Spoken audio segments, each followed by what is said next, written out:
Hey, Star Wars fans and Rule the Galaxy fans.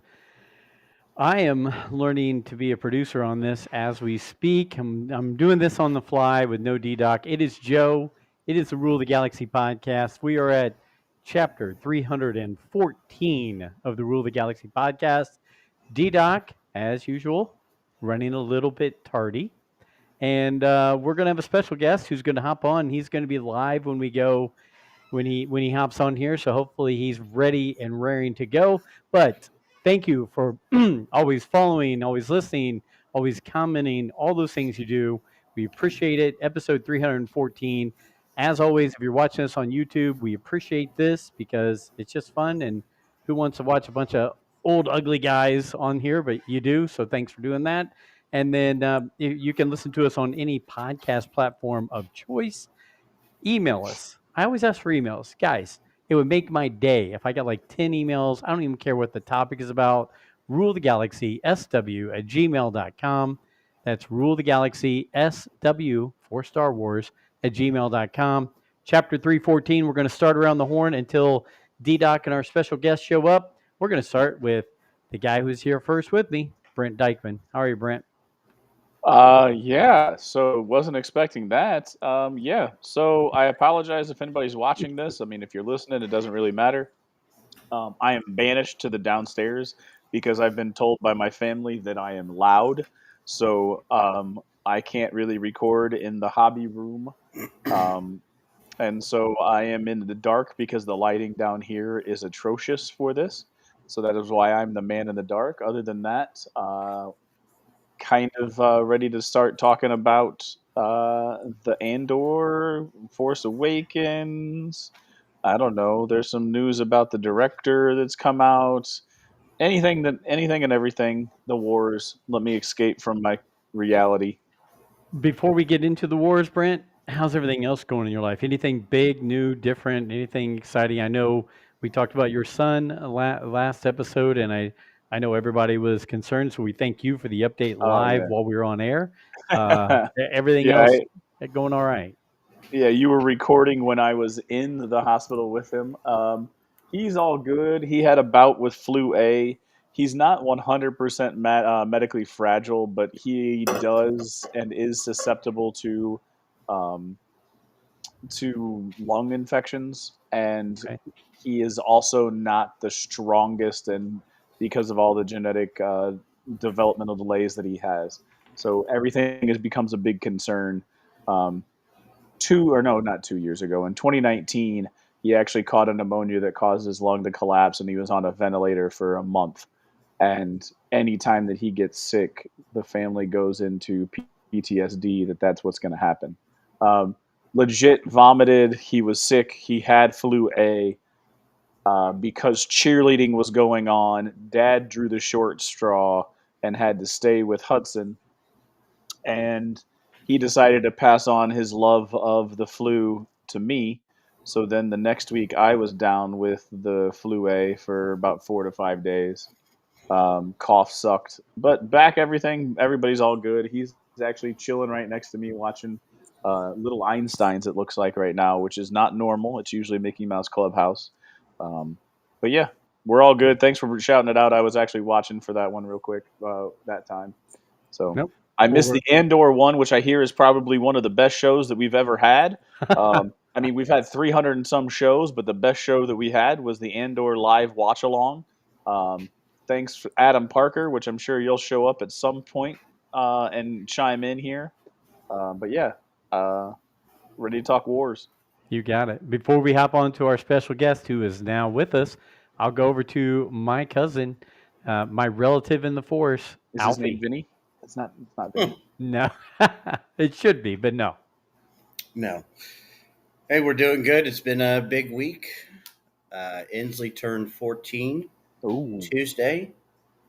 And then yesterday, I bought Enzo his first car. Yeah. Oh, so Yeah. not only is he driving, that is his car. Yeah. Yeah, because you sent a picture of the driving, and I was like, oh, because you said stay off the roads. Yeah. What? So now I gotta ask, what kind of vehicle did we get?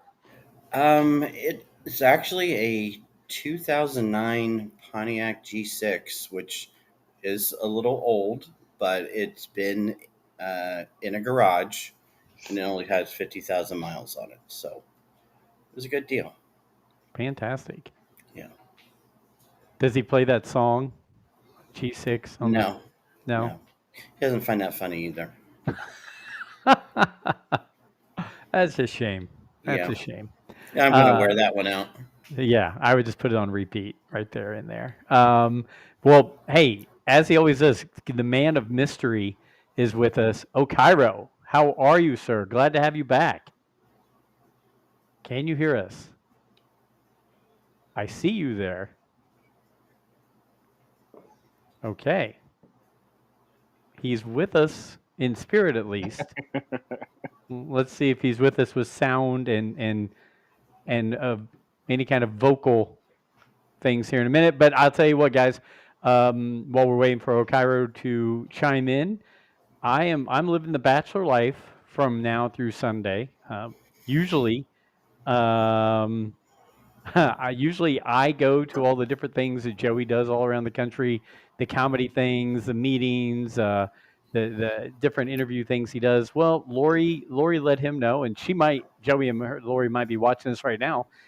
They are out in California. Joey's got a stand-up show tonight in Irvine, California, I believe, and then he's If you got some things with Athletes First, which is an agency for a lot of NFL players that he's going to be doing this weekend. So Lori is she does not like to fly, as we've discussed before, and she's scared to death of being in California because she's afraid it's going to fall right into the ocean. So she's While out there she's though. there, Yeah, she's there. So that very we're specific fear. yeah, yeah. She's always afraid there's going to be an earthquake and she's going to fall into the ocean. so if he's got a 6 o'clock show, it's 9 o'clock now. He should be on stage. No. He's got a 8 or 9 o'clock show in California. Oh, okay. So it'll I thought you be said it was like a 6 o'clock show. I was like, he should be on stage. He shouldn't be watching us. no. And Cairo, I chose you're here, so let me know if you run into any issues or not. But yeah, that's the life of the bachelor. I am here. I'm with the dogs. I watched two of my grandkids tonight, which was a blast. Man, they got so much energy. And then I also and he's got to switch his mics. He's let me know. Thank you, Okiro. But my plan is to do podcast festival this weekend, and once I get some podcasts lined up between Friday, Saturday, and Sunday, I will send invites to you guys as well. If any of you are free, you can hop on with our special guests we'll be having over the weekend. So that's the bachelor life for Joe. So what's the first thing that Bachelor Joe has done? Walk around the house in the underwear, No, make the frozen pizza that you're never able to make because Lori doesn't like it. Like, what's Joe's first thing that he gets to do when wife's away? the first thing I did today was I worked in an area where I had a TV, and the entire day I had the first season of Andor running in the background while I was working. So I actually went through the entire season while I was working today, and mostly listened. There's a lot of listening because it's hard to be on phone calls and doing a lot of emails and meetings with watching that. But you know what? Having it go through like that and listening to all of it, watching whatever I could watch, it was better than I remembered. It was actually better. Um, and I was surprised that the first three episodes didn't have Mon Mothma, didn't have Saw Gerrera. It was a buildup between Cassian Andor and Luthen and some of the other characters. But I enjoyed it. I enjoyed it this time through, and got me pumped for season two. So that's what I did. That was my bachelor thing to do today. It's kind of lame. It's kind of. Wow. I was expecting some, like, I don't know. Called up a few people, No. had a No, man. party. No, you get you guys and some of the people who listen to us are my friends. Who am I going to talk to? I don't know. And while this is going on, I'm going to Yeah, there he is, the man, the myth, the legend. I'm gonna go mute for a second. You guys talk while I go make my dog stop barking. So I'll lead back into it then, since Joe kind of led you in. The real Okiro or the first Okiro? Which one? I think it's all of the above. There we go. Rock on. So what's been going on with you? I think it's been almost a year since we talked, if not. I mean, oh, is that Nice. because is this? I'm not asking, but are you in the industry working right now? Okay, that's all I need to know, and I don't know what, don't need to go any further. But cool, cool. Do you like the South London area? I mean, is this your first time, extended time in the?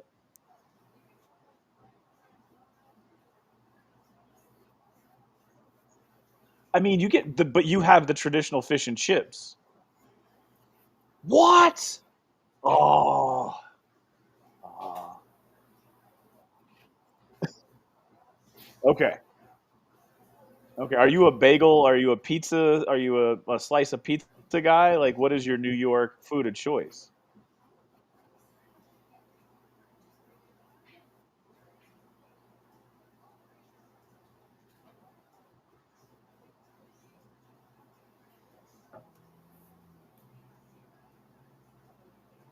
All right. Who did we lose? I think we lost both of them. Oh no, you're there. Okay, yeah. So what's Okay, your he came back. yeah? So I didn't hear you. What was your food of choice of in when you're in like when you're in New York? Like since that's your normal. Okay. Yeah, yeah, yeah. And I don't think I've ever heard the accent until you just said the word corner, and Mm-hmm. then it was like so New York. Like I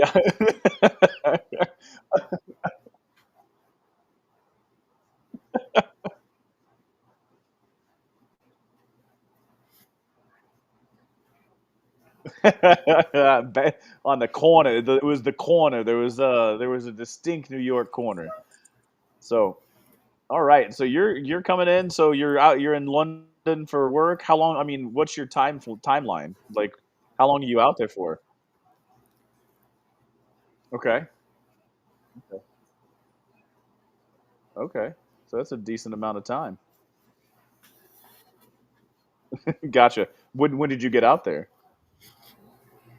Okay, so it just started for you. Okay. Yeah. Well, I mean, you're also since you're chilling in London right now, you're like what, like midnight, 1 o'clock? Yeah. You So could I have told appreciate you me. come. Like I appreciate you coming and staying up, man. Like I mean, I feel like you've done a couple of them overseas with us before when you've been talking. So uh, Dang it. Well, believe it or not, and thank you guys for putting up with me handling dog duty this evening. Believe it or not, you're one of the people that people comment and say, "Hey, when are you going to have him on more? We like what he has to say. We like hearing his comments and his opinions on everything." So, you staying up and doing this with us, it means a lot, and the people who do listen and follow us also appreciate it because you, uh, he, yeah. Anyway, so thanks again so much. Appreciate it. I'm getting messages from people left and right while I'm doing the show here. So anyway, can you guys hear me okay? Am I back good and live? Yeah. you're fine. Mm-hmm. Yeah, no, you sound good right now. And those dulcet tones you have, why are you not a radio DJ, man? No, you missed it, Joe. Like there is a distinct New Yorker that like he came and said that he's from New York, and then like he's let it drop. There is a strong New York accent that I Mm-hmm. haven't heard before. I'd You'll never pick it. heard that before. Yeah, you'll pick it up, Joe. Like he said, corner. He's like, there's a pizza on every corner.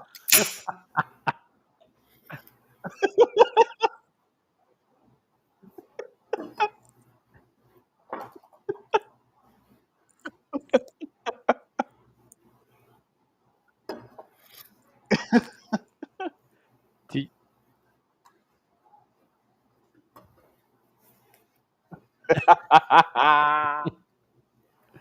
That's fantastic. You know us having those Midwestern accents. There's I once got told I sound like a country farm hick, and I was like, I grew up in Indianapolis, Indiana. I've never been on a farm in my entire life, but I guess because I'm from Indiana, I guess you could say that. I don't know, but yeah, I feel like we're pretty bland when it comes to our accent here.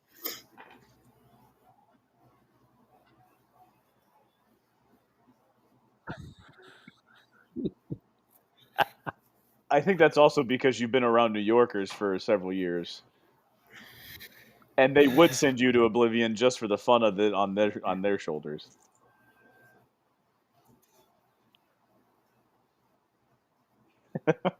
Nice. So, guys, I tell you what, while we wait for D Doc to show up, because he's also in kid duty this evening and he's on his way. We have so many different things to talk about. And I know, Okira, when I was talking to you originally, I was like, hey, we've got Andor, we've got Skeleton Crew, which we've not heard your feedback on. We've got Force Awakens 10th anniversary, D-Doc, or here, 1 second here. Okira, we're being told your sound is not coming through on this. So let me find out.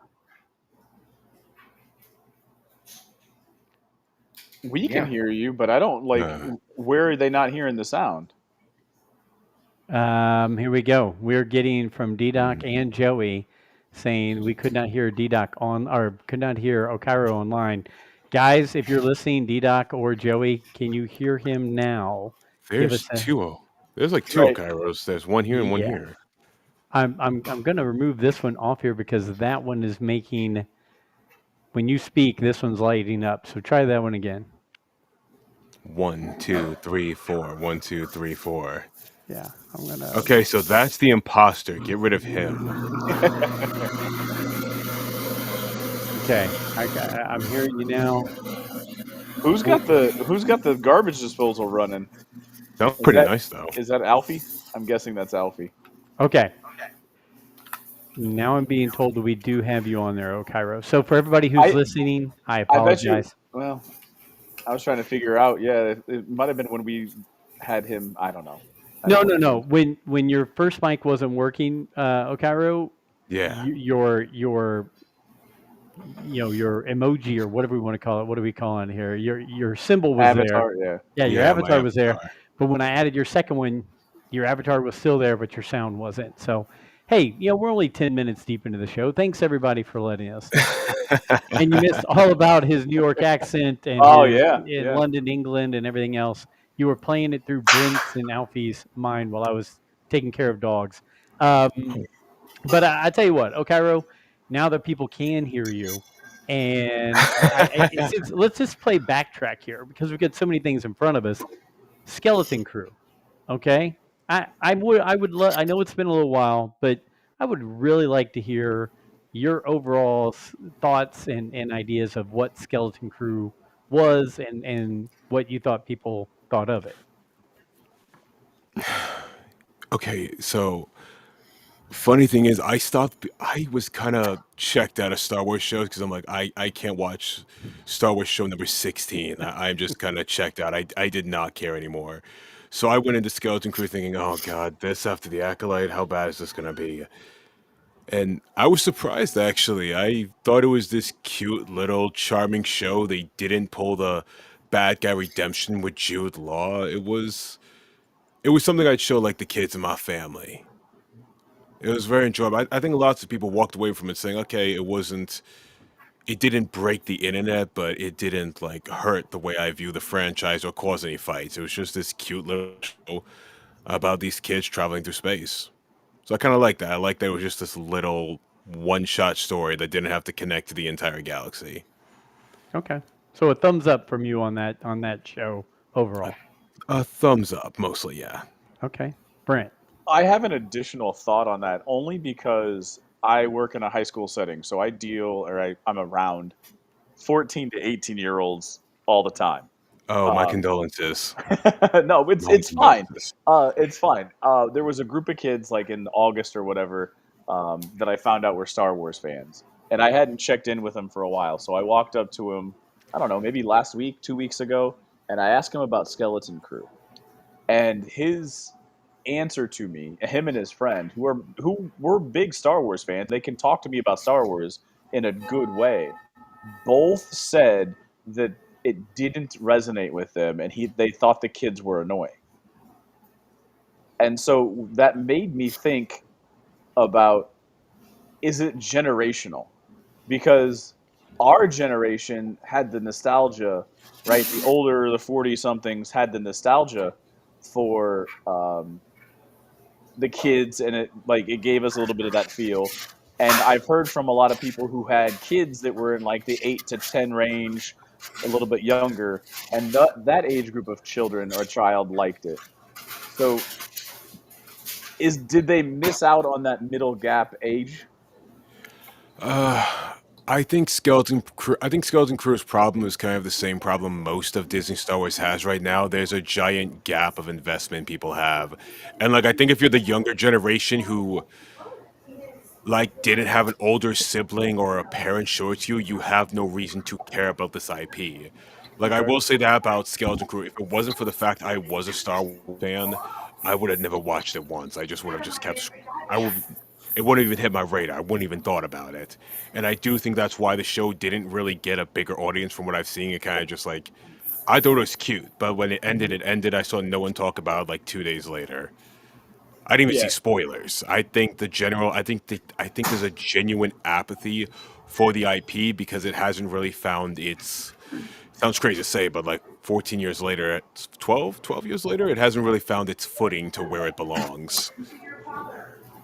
And Alfie said that. Alfie, what one of our last shows, Alfie, didn't you say some of it's become irrelevant?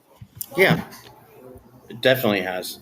There was a time when Mando came out when it looked like it was going to catch on, but after that, it really died off. I blame the Book of Bob. You think it was Bob? Yeah, no, okay. Let me cook for a second, cause Go for it. you end The Mandalorian season two at the absolute peak emotional point you could do for Disney Star Wars at that moment. Because think about it, we just got done with the sequel trilogy. That was very divisive. Love or hate it, everyone fights about it.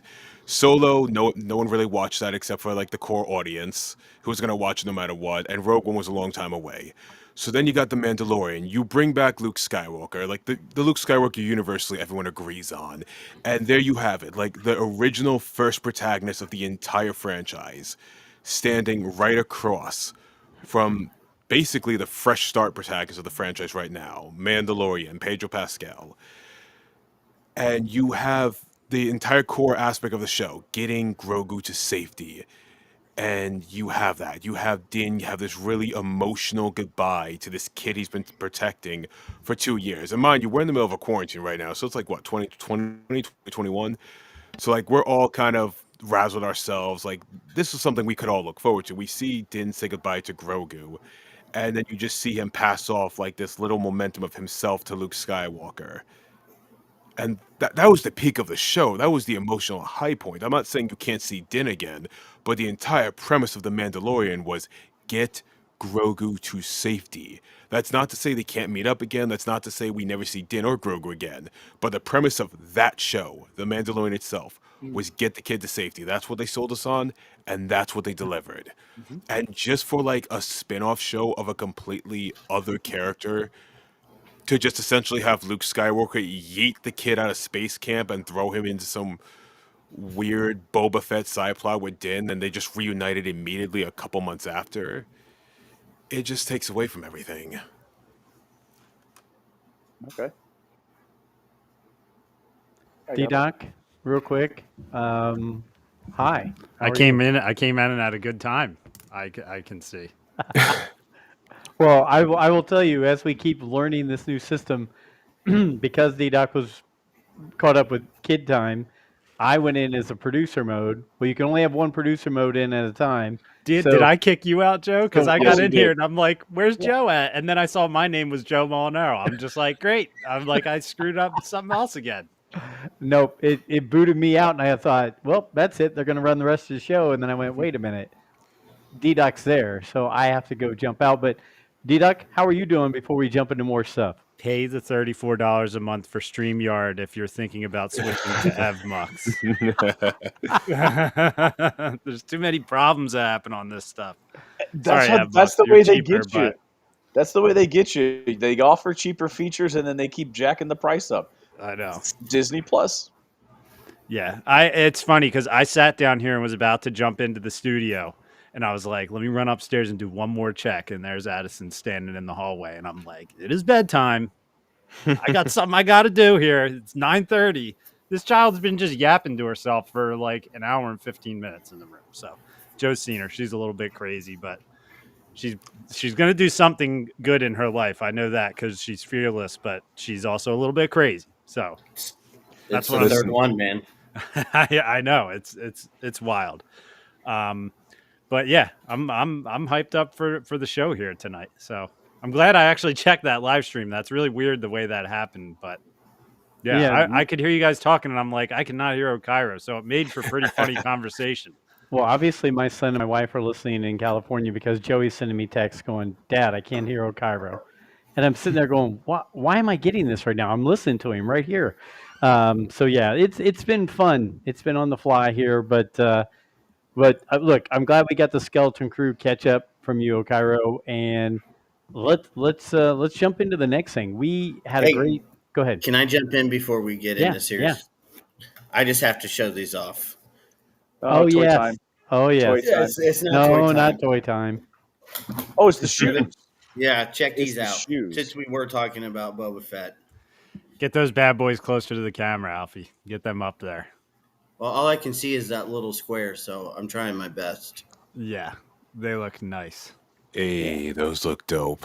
Are those Show me the other Nike side. Show me painted the over? other side. There you go. So it's basically the same design on the other Yeah. side. Doesn't Those are matter. It's fantastic. amazing. It is. It is. How did you locate those? Right. So Okay, so I took a chance. It was an Instagram ad. And to my credit, I extensively Googled this company and checked their website to ensure that it was, in fact, a real product. You're still taking a chance. You know, how many reviews could bots make? You know, lots. I don't really know. Yeah, lots. So they took like a month to get here, but I guess because they're custom and it actually took like a month to make them. I don't know. It was a very slow process. But that same website had like 8 different styles, right? They had a Yes. Vader style. They had Yeah. a Chewbacca style. Yeah, Vader, Mando, Ahsoka. So now Rebels they're not Empire. like they're not like Nike or Adidas. Like they're just like a Star Wars shoe essentially. They're knockoff. I think my son said Air Force Ones. Sweet. So like every shoe on this website, and there's hundreds of different styles, is an Air Force One like knockoff. So Okay. just I'm pleased with them. They feel good. They look good, but it does take a while to get them, and that doubt of it being a sketchy website is going to creep in. I have Listen, just don't give them your social security number. You're fine. exactly. I have one random off topic too that I just thought of before we jump in, and that's what Joe asked me if I have any topics. I'm just like it'll come to me, and this has to do with Bob Iger, and Okiro might know this. Was he in charge of Disney when the Pirates of the Caribbean movies came out? Which one? The OG 3 or the bad ones nobody talks about? The original 3. What do you think is the answer to that question? I think it's a no because I was It's watching a no. it. It's a no. He had nothing to do with the OG 3. Yeah, because I actually randomly threw on the second one, which is oh my god, I always Dead just Man's Davy Chest? Jones's locker. Dead Man's Chest, Yeah. and I was like, I haven't watched the second one for a while, and I was blown away by it. Like I watched it a zillion times as a kid, but just watching it now compared to modern times, that movie is insane. Especially the CG on Davy Jones. Oh my god. It's incredible. It really is. Plus the opening scene where it starts off with a dude like chained up, like bleeding, and like guys getting their eyes pecked out with by crows. Like it's freaking crazy, dude. It's like pretty dark actually. From for I forget how old I was seeing that in theaters, but Well, that came out in somewhere the early 2005. yeah. Iger took over in 2005. That's when Iger took over, but he didn't actually get much creative input till then because everything was already in production. So Right. essentially, everything that came after 2008, that's when you started to smell Iger. Okay. That's what I was No, wondering. I like that. I was like, when did he take over again? Because I'm pretty sure I looked it up. I think it was Curse of Black Pearl was '03, and then you had Dead Man's Chest in the third one. I think it was '06, '07. Like they were back to back. Yeah. They came ready for the third one to release right after it. So, yeah, I don't know. It was just a random thought that I wanted to say if you guys haven't watched the Pirates of the Caribbean movies for a while. I take it we're not Iger fans. I think it's coming to a head right now, honestly. When I was He's done. 2026, he is Right. retiring. He is currently searching for his successor as we speak. I mean, he's retiring again. He left already, then Right. came back. yeah. Well, he kind of pulled a Palpatine. I mean, Yeah. So, he's he's also the one who, if I understand it correctly, he's the one who had his hands in the Rise of Skywalker, basically saying you Hmm. need to bring Palpatine back to make the fans come back. And I believe the only way that they could make that work is our favorite line of all Star Wars. Somehow Palpatine returned, and I feel like Bob Iger is responsible for that line. okay, I don't know the specific. Okay, so this is a funny story. You guys mind if I give some lore behind that? Go right Sure, ahead. go for it. Okay, so Bob Iger was in charge of the entire sequel trilogy, and he was really involved. He had this guy called Alan Horn. I don't know if you guys ever heard of Alan Horn. Basically, he was Hmm. his go-to guy to oversee the sequel trilogy. So they were very involved in The Force Awakens, especially after J.J. Abrams pulled his back out, saving Harrison Ford's life from a door collapsing, an automatic door. So they were very involved in that movie, like overseeing it and making sure certain things didn't. They cut some stuff, but anyway, long story short. So that movie was a success, though they were a little more hands off with The Last Jedi because they were worrying about the Fox acquisition. And well, The Last Jedi is The Last Jedi, and then they paid JJ $10 million to come back. But the problem is, JJ wanted to do such a big two-parter movie that they just couldn't do it. And Chris Terrio, the co-writer, said it was actually Kathleen Kennedy's idea to bring back Palpatine. But when they shot the entire film, they still needed to bring it down for the runtime. So like Iger asked JJ to trim it down, and that's how we got the line "Somehow Palpatine returned." The actual scene where they explain Palpatine had to be trimmed down. So that's why you just Hmm. get Oscar Isaac looking like he wants to end it all, saying, Palpatine's returned. Well, at the same time, that makes so much sense because I honestly didn't know that backstory, so thank you. But that makes so much sense because of how fast that movie went and like how like they tried to wrap too much into a 2.5 hour movie. It makes sense that the intent was it to be 4 hours of a movie or 4.5 hours of a movie that they had to trim down to a 2:15 movie. So that makes so much Yeah. sense. I didn't know that. Yeah, Yeah. originally the pitch was like a two-part. Originally the pitch was a two-part movie because JJ was trying to essentially kind of restart where he left off with The Force Awakens. But when Disney said no to that, okay, I'll just make a really long movie. And then Disney's like, hey, we're kind of worried. Solo flopped and we're getting like a lot of mixed reception after The Last Jedi. We need to make sure this runtime is pretty compact, so we're just gonna have to saw some things off. That's why you really never get to find out Naomi Aki, Jenna is Finn's Hmm. sister. Palpatine just somehow returns. Like a lot of stuff is just chucked in there. Oh, she's supposed to be Finn's sister? Yeah, it's in the art book. We were supposed to find that out.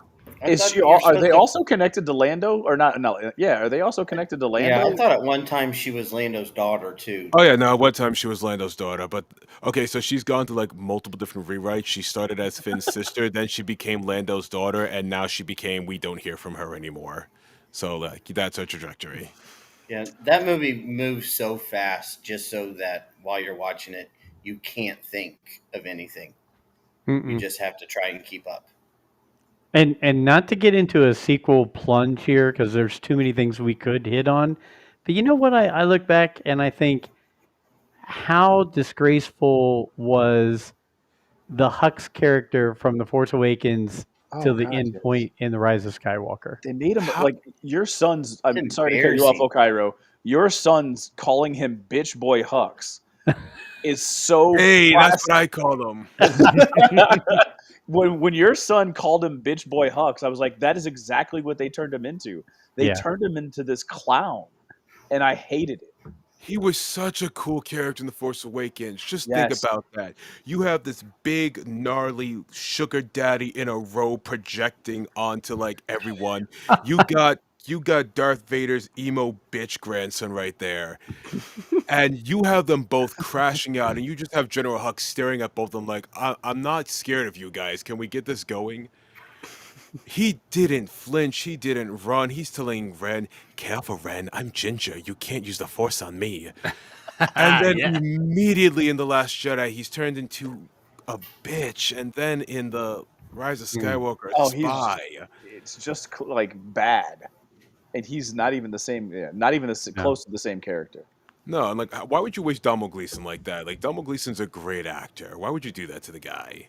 I know. I was watching I think I said it a couple weeks ago. I was watching The Revenant recently and reminded of how good of an actor he is. And I can't watch The Revenant without thinking about the character turn they gave him in Star Wars. I'm just like, this dude is a talented actor. Like, Like, it's rough. even in the one scene I like in The Last Jedi when Kylo Ren is knocked out and Hux is pulling the blaster out. If you Mhm. listen to the DVD commentary of the movie, Donald Gleason said, I had to remind Ryan that I'm supposed to be a bad guy, so I just improvised that. So, like, the one scene I like of him in the movie didn't even actually come from the movie. Nice. But we keep Yeah. talking about the sequels. You're gonna have Yeah. me here for a while. No, no, no, no. I got feel, I No. got feelings. I got feelings. Well, Well, I was going to jump into Andor, but that all this talk and us talking about Iger, you sent it over to me. Let's talk a little KK. We talked about her and her legacy, and if she is wrapping things up. I know you wanted to talk a little bit about that, Okairo. So let's give some of your thoughts on where things have gone under the Kathleen Kennedy regime. Okay, so I'll say this about Kathy. I'm not one of the people who wants to harp on her about things that don't matter. Kathy got put in a bad situation because she was never supposed to be president of Lucasfilm. Originally, George Lucas was supposed to be her co-chairman. She does the business, he does the artsy stuff, kind of like James Gunn and Pierre Safran doing at DC. One does the art stuff, the other one does the business, and you don't really see the guy who does the business. Bob Iger, my mortal enemy to the day they put me in the dirt. He tells George, "Okay, we don't want to do your ideas. We just kind of want to do a redux of the sequels." And George is like, I'm good. I'll take your billions and go. I'll just go home and play with my flannels and my grandchildren." And okay, I think she did the best she had to work with, but I don't think she was the right person for the job. I kind of think around every turn, Kathleen Kennedy is either reactionary or no action, and I think both kind of hurt the brand of IP. I think she did a good job business wise. I mean, ILM is still doing well. I think that's the one thing no one really complains about when it comes to Star Wars. The visuals are 50, 65% of the time usually good. I think she's done though, because her contract was renewed to the best of my knowledge. She's 71, 70, no, 72 years old now. She's 72. She's been in the industry for a while. She's probably not going to retire from movies. She's probably going to do that for the rest of her life. But I think she's probably going to walk away from Lucasfilm because she was originally supposed to quit, actually. She was supposed to retire and not like a Mike Zeroff, oh, she's getting fired. Kathleen Kennedy had her 2020 slate. That was The Acolyte, Dial of Hmm. Destiny, Andor Season 2 and 1. Basically, when that slate was over, she was supposed to be done. But COVID pushed the slate back, and then the writer's strike pushed it back even further. mhm. Andor's done after this season. I'm just going to be honest. I think that's Kathy's high point. I think she can't go any. I don't think Star Wars can go any higher than Andor season 2 right now. We don't know when the Daisy Ridley film is going to come out. They're keeping that in limbo. We just hear the script is good every 6 months. The Mandalorian Grogu movie is going up against the Avengers, Superman, and like Jurassic World. So that movie's cooked. And the James Mangold movie, he's going to be doing the Swamp Thing with DC first. So I don't think Kathy's going to be waiting till 2030 to exit out of a movie. I think this is it, and she's going to pick her successor. Okay. Yeah.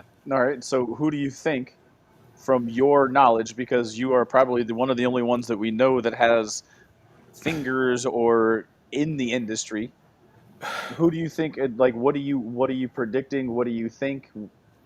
Who What should do I take it think, or over? what who should, or who do I think is going to take it over? Those are two different Yeah, questions. both. They are Both two of different them. questions, but both. I would like the answer for both of those. I okay. I think it might be Dave Filoni, and I'm not personally happy about that. I think Dave Filoni is a decent idea guy. He's made like a lot Hmm. of great Star Wars, but he's got, as respectfully as I can say this, he's got amateur experience in live action, and he has zero experience running a studio. Putting him in charge of an entire corporation where he's not going to be creating stuff, he's going to be approving scripts, he's going to be going to business meetings, he's going to be dealing with negotiations. I think that's a plan for disaster. And I think I guess who I would like to choose if I had to pick someone, and it's a high chance, I'd say Jon Favreau. Say what you want about him as a filmmaker, he is a solid producer. Everyone regarding the Mandalorian verse, that was John. He got multiple different directors, even Tony Gilroy, that's a friend of Jon Favreau. And he's been the only person in all of Disney Star Wars who has managed to get people to come into the building and they make their products. The Obi-Wan Kenobi show, whether love or hate it, that was his director, Deborah Chow. Dave Filoni, The Ahsoka show. Robert Rodriguez, The Book of Boba Fett. Skeleton Crew, John Watts, that's Jon Favreau again. Andor, that's Jon Favreau again. That's his friend Tony Gilroy. Every production that has been made and has been either moderately successful or at least was watched by people came from him. The one thing that didn't come from him was The Acolyte, and that show got canceled almost immediately after it dropped, and it went way over budget. So if I had to choose, I'd say, shit, give it to Jon Favreau. He seems to know what he's doing from the business perspective, even if I'm not the biggest fan of him as a writer. I don't like, just to add on to what you're saying. Not only has he made those connections within the, you're just talking about the Star Wars projects. He's also what, Elf, which is like universally like one of the best Christmas movies. Um, Two or three, if not four, of the MCU movies that started and kicked off the MCU. Like, the dude has like what, Jungle Book, and like, you could go down his IMDb, and it's just like Kathy Kinney has an impressive IMDb with the number of shows that she's worked on. Favreau is ridiculous with the amount of stuff that he has produced, directed, acted in that is successful. Yeah, he's the father of the MCU. Mm-hmm. Yeah, which I actually was watching a recent it was a recent like kind of like park/Disney update. And I found it interesting that they had Favreau out, that they put him in charge of rebooting Oswald the Lucky Rabbit or whatever, one of Disney's like original cartoons. Yeah, he was before Mickey. He's like actually the OG Disney cartoon. Yeah, which I was like, oh, that's interesting that they're like tapping him for some stuff, outside of Star Wars, which I'm like, I guess I never really paid attention to. I guess he's probably has been involved in stuff outside of it, but people are coming up with, I'm getting into the mud of, Disney conspiracy theorists where they think that they might have put Favreau in charge of running some kind of like Mickey type multiverse where they're like, they're gonna get Favreau to make Kingdom Hearts, and they're gonna get Favreau to I'm do all sorry. I'm sorry. Pause. Pause. Pause. Arts. Kingdom Hearts. yeah. There's Hey, people speculating that. I don't. You don't know this about me, but Kingdom Hearts is like my mental illness obsession since I was like a little kid. It's I will incredible. worship John. I will worship John Favreau if he actually does something with Kingdom Hearts. Like, that's such a cool concept. You throw anime characters in with the Disney characters, and give them special attacks based upon rides and their Disney character. I think it's amazing. I know it's not Kingdom Hearts, but he's been working on a Disney movie for a long time about the park. Really? And for whatever reason, it's just kept falling through the cracks and getting made. I've been reading about that for probably, I would guess, 10 years or so. He had the idea for the Haunted Mansion reboot movie, and then he had one, a very Toy Story, Kingdom Hearts esque, what happens in the park after dark, family oriented, happens after dark. He's okay. John has been involved with Disney since not even just Disney. He's been involved in that whole ecosystem since 2000 and I want to say 5 because he worked with them originally with the Clone Wars show. 2008, sorry. So 2008 he worked with them for Iron Man ILM. And then he also worked with them in the Clone Wars. So he has been in that ecosystem for almost 20 years. Yeah. This is why I say if you he's worked with ILM, he made the volume, which I think is a disgusting thing sometimes because people overuse it. But like, But he's he's the one only of one. He's the he's only the one one that he's right. yes, he's the only one. Because I think because he's partially the creator, he's the only one that I think has made it believable. There are other But people that he's are using also it. made movies in parking lots. So with one actual character in the The film. Jungle Book. Yeah. Yeah. He has experience in that. Not only does he have live action experience in directing, but he also has pretty good experience with that type of visual effects. And Yeah. yes, I agree. The Mandalorian looks 100 times better using the volume than, say, Kenobi. Yeah, which doesn't make any sense if you think about it, because Deborah Chow's episodes of Kenobi were some of the. I mean, Deborah Chow's episodes of The Mandalorian in season 1 were the best looking, but then Kenobi got like $90 million and had to be like a space trotting adventure, so they kind of set her up for failure there. Yeah, that budget, like looking back on that budget, it continues to blow my mind. I don't understand that. It is absolutely crazy that that show got that budget. But I they I wasted so much money in, you know, years of rewrites in mm, writers. yeah, it was supposed to be a trilogy at first, then it got cut down to a show, and then the show got written again, and then it got reshot a little bit again towards the 11th hour because they brought in the guy from Wally to do some reshoots, which he probably made it better because there's one scene in Kenobi, the last episode, that actually makes me emotional every single time, and that's when Reva says, "You love that boy like he's your own," and then Owen just says, "He is my own." I'm like, why the hell couldn't I get an entire show like this? Why am I watching Obi Jesus One Kenobi yeet rocks at Vader before episode 4? You two should never meet. You two should never meet after Revenge of the Sith. I didn't need a rematch. And I'm gonna be a hot take. I'm gonna be honest. Darth Vader is James Earl Jones. That's why we like Darth Vader. But Darth Vader, Hayden Christensen literally is Darth Vader. But when you say Hayden Christensen's returning, nobody wants to see the guy in the mask. We want to see him as Anakin. And the best time we see him is like these two scenes. It's one when he's in the desert and Obi-Wan is like hallucinating that Anakin is looking at him. And Mm. then when the mask is broken and you hear Hayden, you get to see Hayden acting against Ewan. Like, you didn't kill Anakin Skywalker, I did. That's one of the best. That's one of the best moments of the entire show because we get to see Hayden acting. You don't need a fucking rematch for that.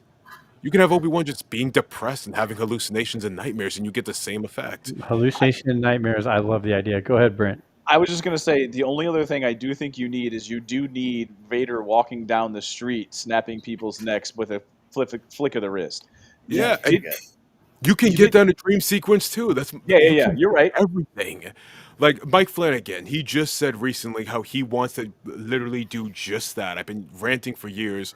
If you want to do a solo Vader project, it does not need to involve anything, just creative filmmaking. Mike Flanagan's like, oh, I want to do a Vader story, but it's like in a sequence of like nightmares and dreams. That's it. You can do anything with nightmares and dreams. You can bring back Natalie Portman. You can do an entire AU episode where Anakin never fell, and you have Ahsoka, you have Padme, he's a Jedi Master, Luke and Leia are being raised by him. You got Graham Hamilton and Billy Lord right there. They look just like Mark and Carrie. And you can literally just end the episode as like, nope, it's a nightmare. You're in your back to tank, you're miserable, you're armless, and you have no penis or wife anymore. And you can just do that. You can do all that creative stuff, and you don't need to involve this canon breaking stuff. Yeah. Obi-Wan did not go on a galaxy-trotting adventure where he bonded with Leia and fought and threw giant rocks at Darth Vader, then still let him live. That didn't happen. He's literally in The Empire Strikes Back saying, "Hey, Luke, I know Leia's about to die, but you're our only hope. So if she dies, she dies, man. I really need you." Yeah, yeah, you're right. As much as Obi-Wan's my guy, that show didn't hit on all cylinders for most people. Oh, So, I still love Obi-Wan. I love you and oh, McGregor and like that mm, little ending where Qui-Gon Jinn's like, "Oh, I was always here, Obi-Wan. I just was waiting for the Disney check to clear." I'm like, I still get emotional at the ending. It's just that I get emotional because like he's one of my favorite characters. But like if I remove my personal bias, I'm like, okay, I kind of realize well not a lot of people like the show. I Yeah, mean, I went into that show expecting it to be like emotional the whole time. And it's like I felt the emotions just like a couple of times towards the end. And it's probably similar ones to you guys. Like there were times at the end where it did hit. And like Okiro was saying, it was when you could see Hayden through the mask and he's given those lines. And I thought that was some of Ewan's best acting in that scene as well. It was I just it's hard not to have high expectations for a show like that. Like two huge characters coming back. It's like I don't know. I think Okiro laid out a bunch of perfect things. I think Okiro should run Lucasfilm. There you go. I'm all for it. how They are would, how are they, you in the meetings, Okiro? they would kill me the first day because the first thing I'm doing is okay. I'm firing the story group, and if anyone says deep fake, I'm taking you out back like old Yella. Old Yeller. We are That's we are awesome. recasting. I'm not doing this AI garbage anymore. I want to see actors act. Where's my Luke Skywalker show? You literally pulled Graham Hamilton out of the Disney cloning labs, and we still don't have any Luke Skywalker appearances. Love it. No, This is I true. do I do agree with I do absolutely agree with you though, like about Obi-Wan Kenobi. I do absolutely agree with you. So I love the new characters that they introduce in those shows, in all of these shows. Because I loved Talia, and I thought it was shitty that she died. Hmm. I loved Ned. I think Ned was one of the better droids that they've put into the show.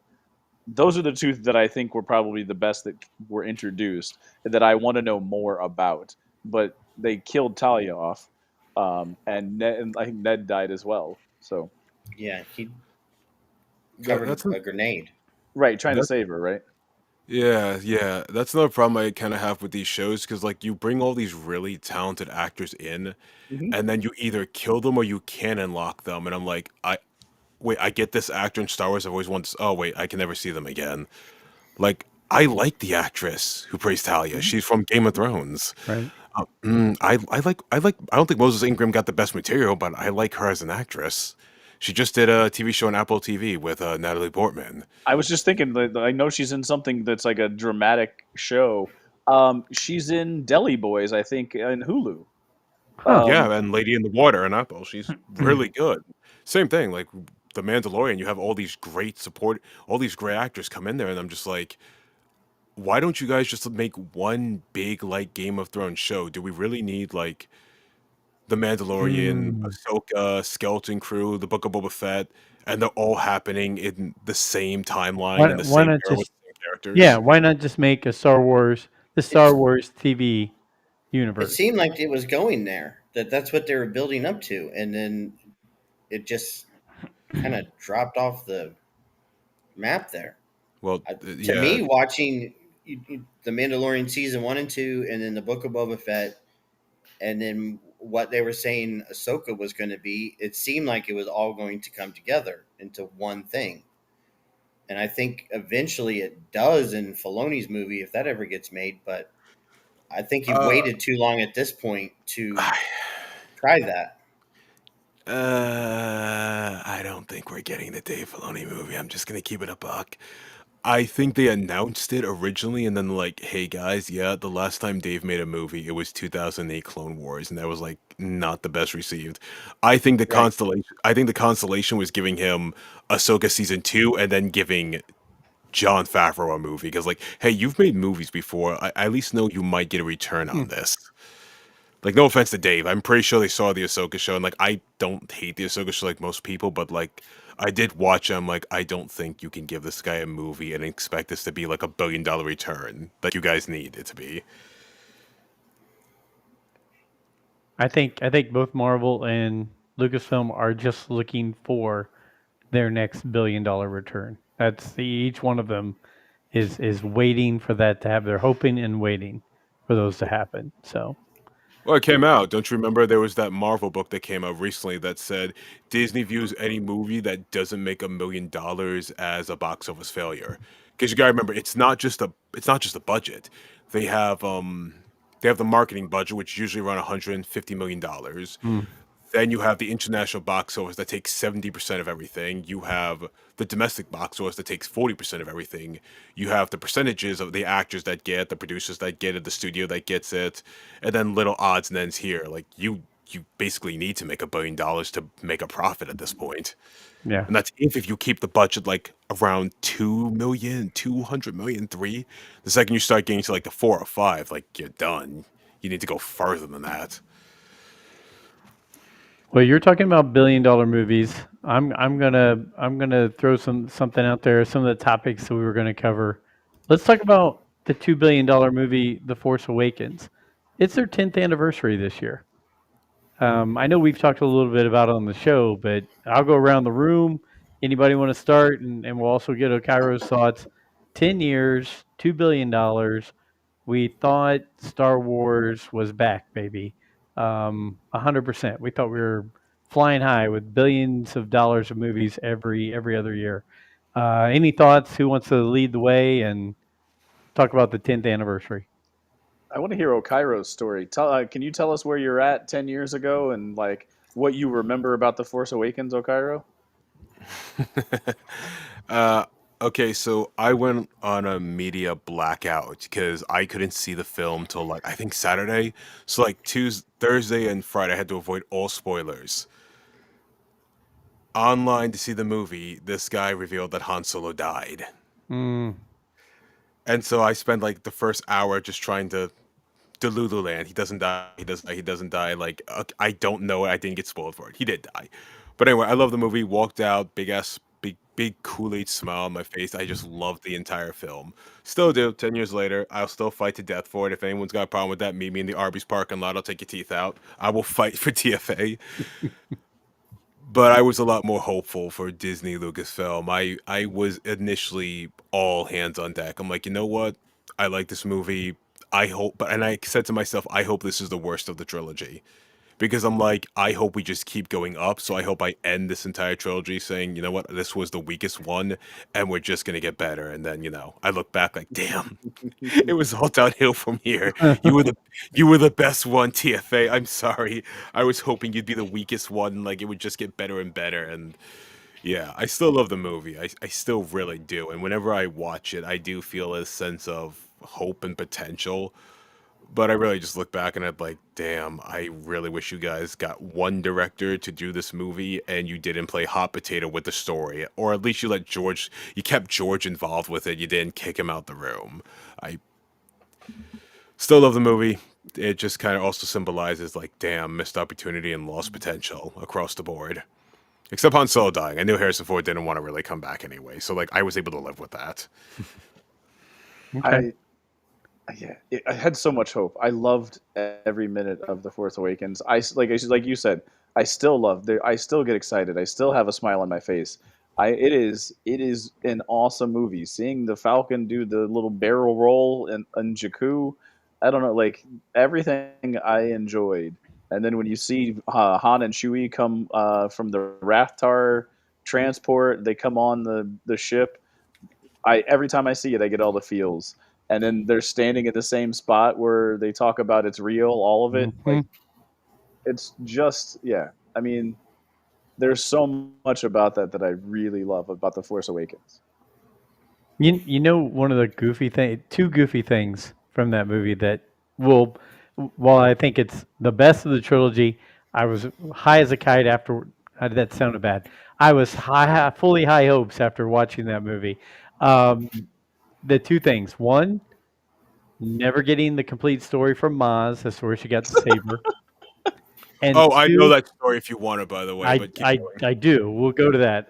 Two, this is going to be really sound like a pet peeve, but I think it would have been so much easier if they would have just made that desert planet Tatooine. That's my those two things stood out to me. Instead of Jakku, make it Tatooine so it keeps the story wrapped around it. Tatooine was in the prequels. Tatooine was in the original trilogy.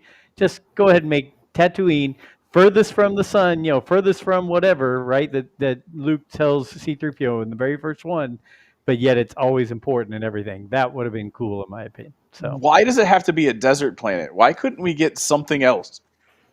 There's other biomes in this universe. cheap. There's other biomes in the world, in the globe of the in Earth that we know of. Why do we got to There, keep going to desert? That's just like there's actually a reason for that, and his name starts with B and ends with an R. If you look at this, if you look in the concept art of the Force Awakens, and they talk about this in the Secrets of the Force Awakens documentary. Originally, Jakku was supposed to be like this wetland planet that kind of combines like the look of Egypt with like a lot of pools of water.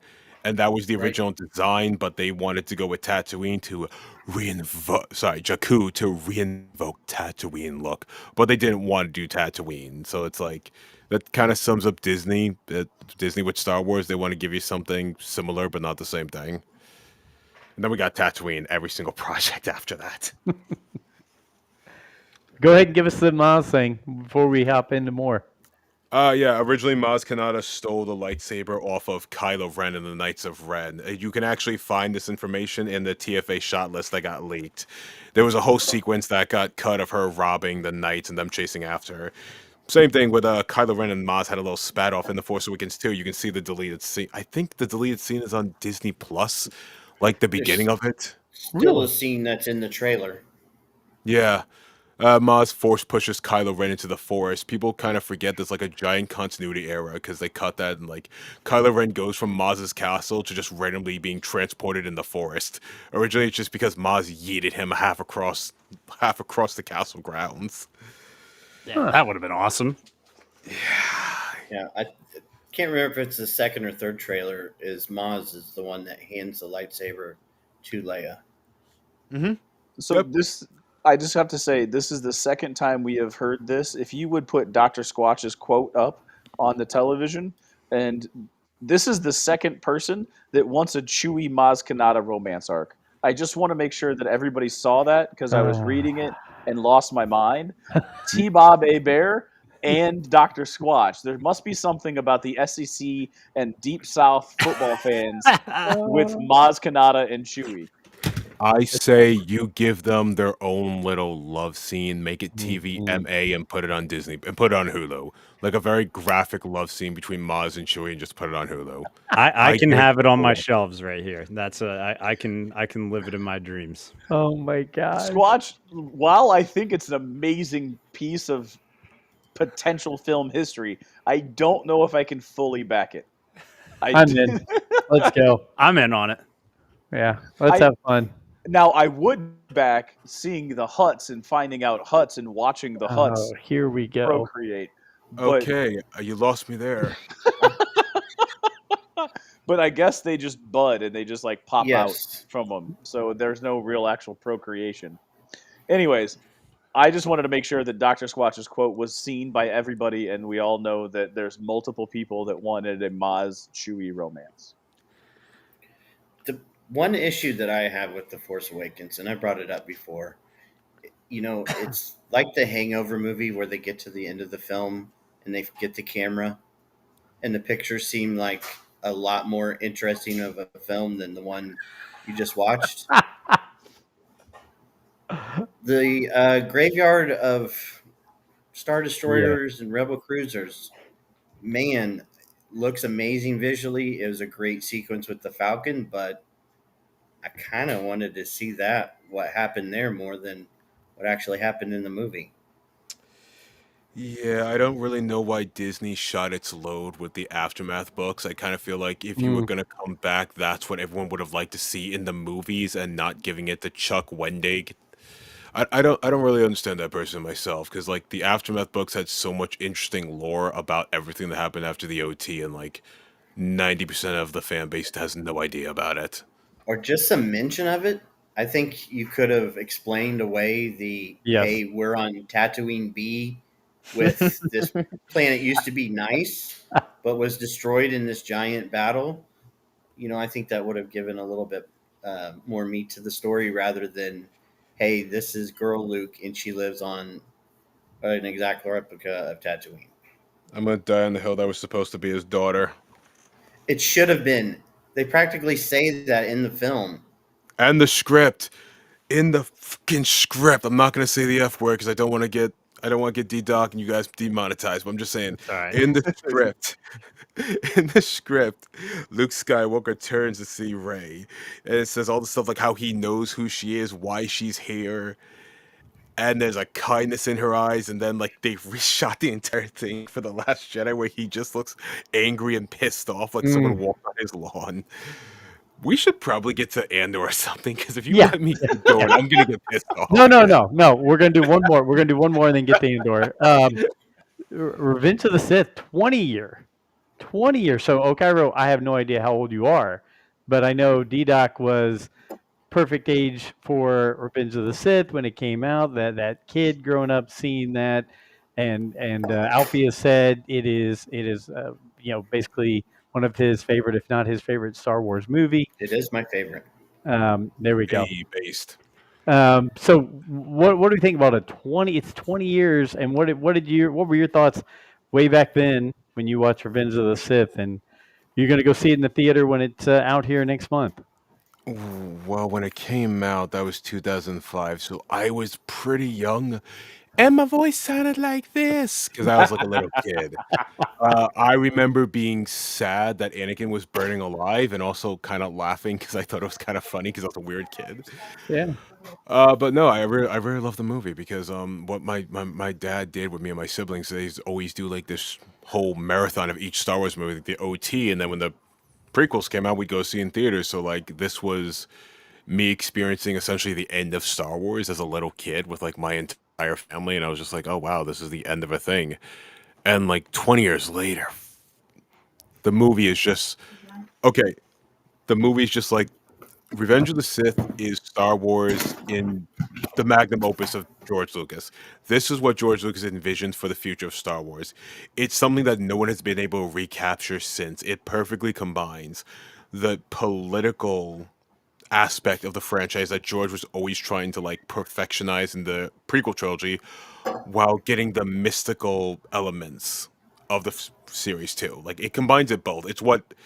It's the one thing it has that Andor doesn't have, and the same thing The Mandalorian has. The Mandalorian has a lot of mystical elements, but its politics are brain dead. And Andor has like a lot of good politics, but it's completely removed from Star Wars for the mystical elements. Mm-hmm. And then you have Revenge of the Sith that just combines everything George has done since '77 into one movie. It's brilliant. It's brilliant. And if they ever release a 4 hour cut, I'm going to be there in the theaters the first day. Me too. Nice. Okay, that's good to hear. Um, all right, you mentioned it. Let's talk about it. We covered the trailer for Andor season two a couple weeks ago, right after a day or two after it came out. I know Mhm. there's been a re-release or a release now on. Is it on Disney Plus or is it You- somewhere else? It's on There's a YouTube. YouTube. It's there's on a YouTube. Okay. They gave up on Disney Plus. there's a behind the scenes on Disney Plus that is just as good as the trailer. Okay, but It's just as short as a trailer too. It's like maybe 3.5 minutes long. Yeah, it's 2 minutes and 22 seconds is what I see. But it's a I see good 2 minutes and IGN. 22 seconds. I agree, Alfie. I just wanted more. I was just hoping that it was more than a 2 minute. We all little want blurb. more. Yeah, I know. Leave them wanting more, right? Leave them wanting more. Exactly.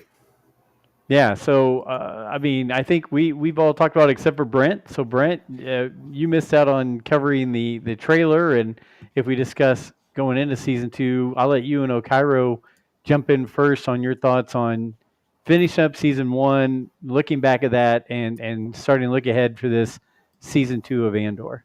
I'm two quick things before Okiro takes over because he's going to be way more eloquent and way more in depth and intelligent about what I'm going to say. One, the first thing I was going to say is I don't give a shit about the intro music on a trailer.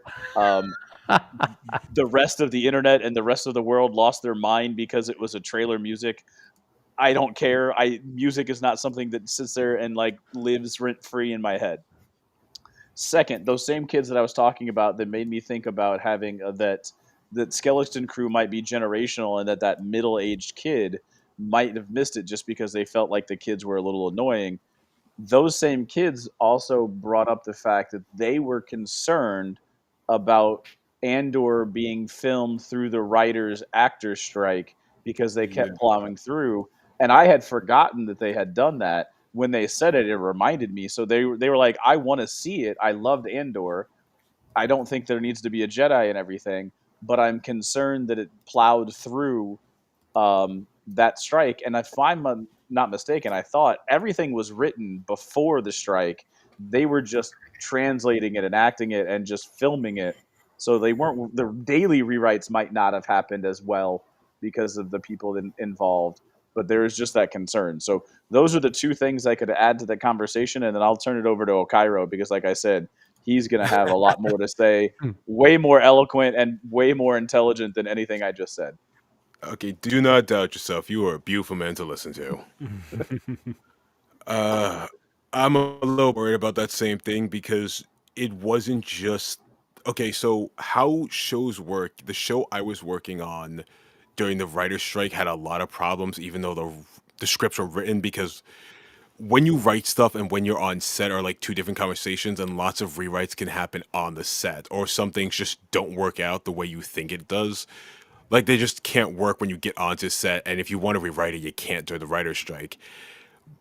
But Andor was worse because Tony Gilroy wasn't even allowed to be on set because he was the writer. He wasn't just the Right. showrunner, he was the writer. So like the main guy who was on set all of Andor season 1 was not allowed to be on the set of 75% of Andor season 2. So that one makes me a little worried, but I'm like I don't think it's going to be bad. I do think the fact that it's going to be jumping around from year to year to year might make the show a little faster paced because aesthetically it really does look different than season 1. But I do think it's going to be good. My only complaint about Andor is not that there's no Jedi, because I don't think there should be Jedi in everything.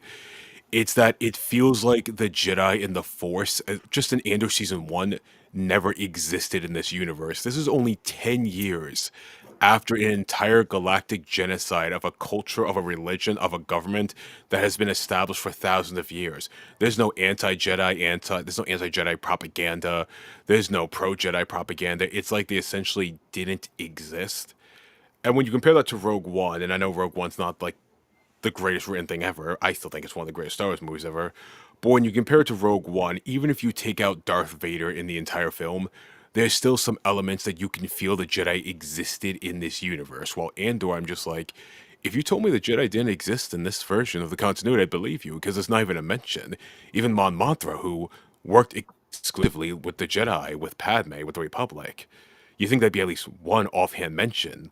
Not like, oh, do you remember Obi-Wan Kenobi? Like something that refers to that you guys just did an entire galactic genocide, or about this culture just still existed. We're in 2025. We still talk about World War II. We still talk about World War One. We still talk about the Revolutionary War. The Clone Wars just happened 10 years ago. An entire galactic civil war that was fought by the literal Jedi across all these planets. But there's not even an allusion to the fact that they existed. So it makes the universe feel smaller to me. Not because there needs to be Jedi, but because it feels like you needed to take them out because you felt like if you had it in, it would be too fantastical. Still a great show. Still a still a great show, but that does bring it down in my eyes. That is interesting. And if you want to feel really just depressed for me, I was born 26 years after World War II ended. So let that sink in for a minute. That's really scary.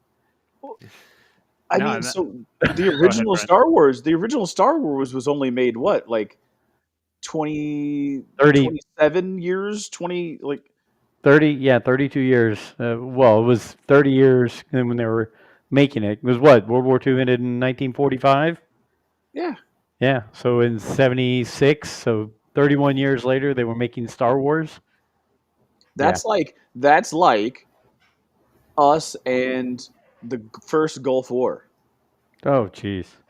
Like from us to go back to the first Gulf War would have been about the same amount of time as Star Wars to the end of World War One or World War Two. D-Doc, do you know what the Gulf War was? Kind of. You and Okiro, you're like, there was a first one? We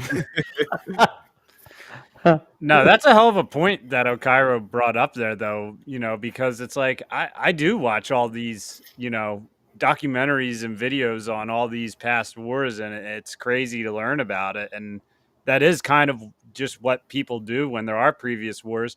And it makes me even think back to the original trilogy when Luke mentions that, you fought with my father in the Clone Wars. It Mhm. does make it like, they're mentioning a past war. You know what I mean? It's like, there wars did happen in this galaxy.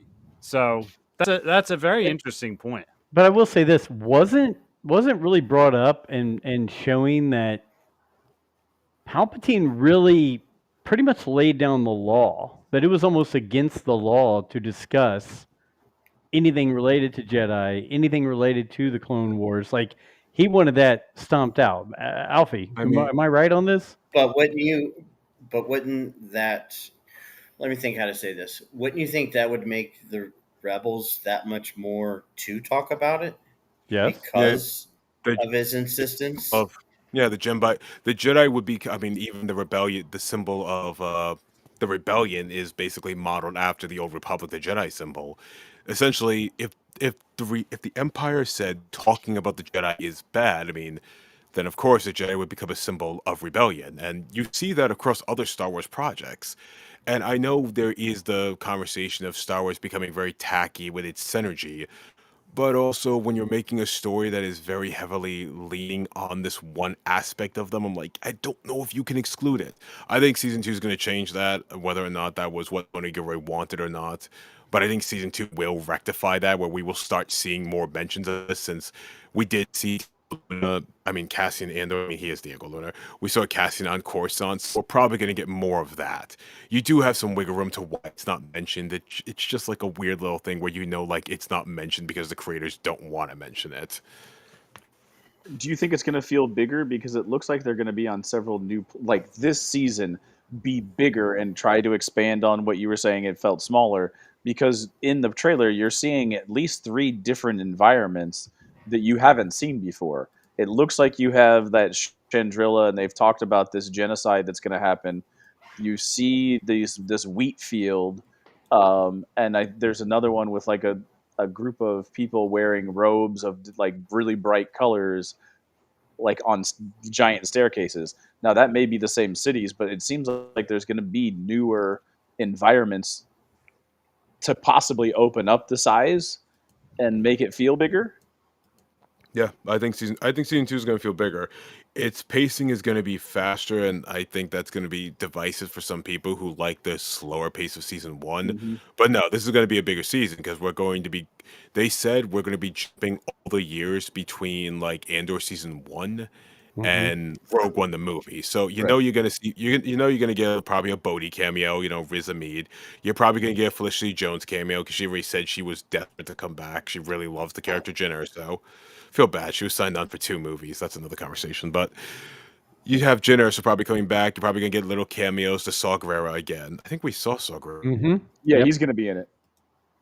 Because I do remember that one during the filming, they wanted to use the same shooting location, which happened to be like a cave setting, but there was torrential downpour in England in that place, and they said that they had to move from that location and had to film it somewhere else because of like massive flooding and like environmental hazards in that location. So I do remember that they were filming there, and I remember that story. So Saw's in it, and I think he's even in the trailer at some point. But he's for sure in it. Don't know how long he's going to be in it, but he's for sure in it.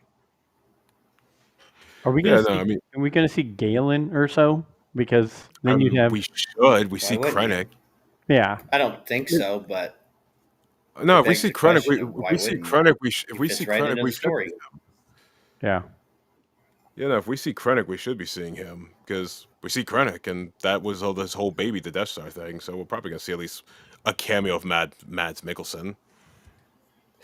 Do you think it's the early? Do you think it would be like so? This is the question: would you see them earlier than when they go pick him up from that like desolate planet that they picked him up from to bring him back to build it, or do you Yeah, no, think it, or do he's you ready. think it would be on the building of the with the building of the Death Star, or both? No, he's ready. He's already been picked up timeline wise. Remember, he was kidnapped when Jyn Erso was a little girl, and Hmm. I know Diego Luna looks older than Felicity, but they're supposed to be around the same age. Like Diego's 20, Cassian's like 20 something, early 20s.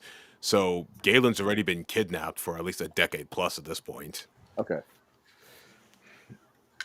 I did a direct Krennic quote at my wife the other day Oh boy. because I don't know if you saw, I did those building cabinets in my living room, and there was something I wanted to put on the shelf, and she said, "No, you're not allowed to." And I'm like, This close to greatness? I said, we're standing in the midst of my accomplishment, not yours.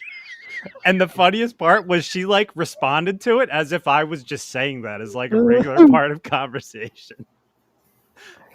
We are in the midst of my accomplishment, not yours. Love it.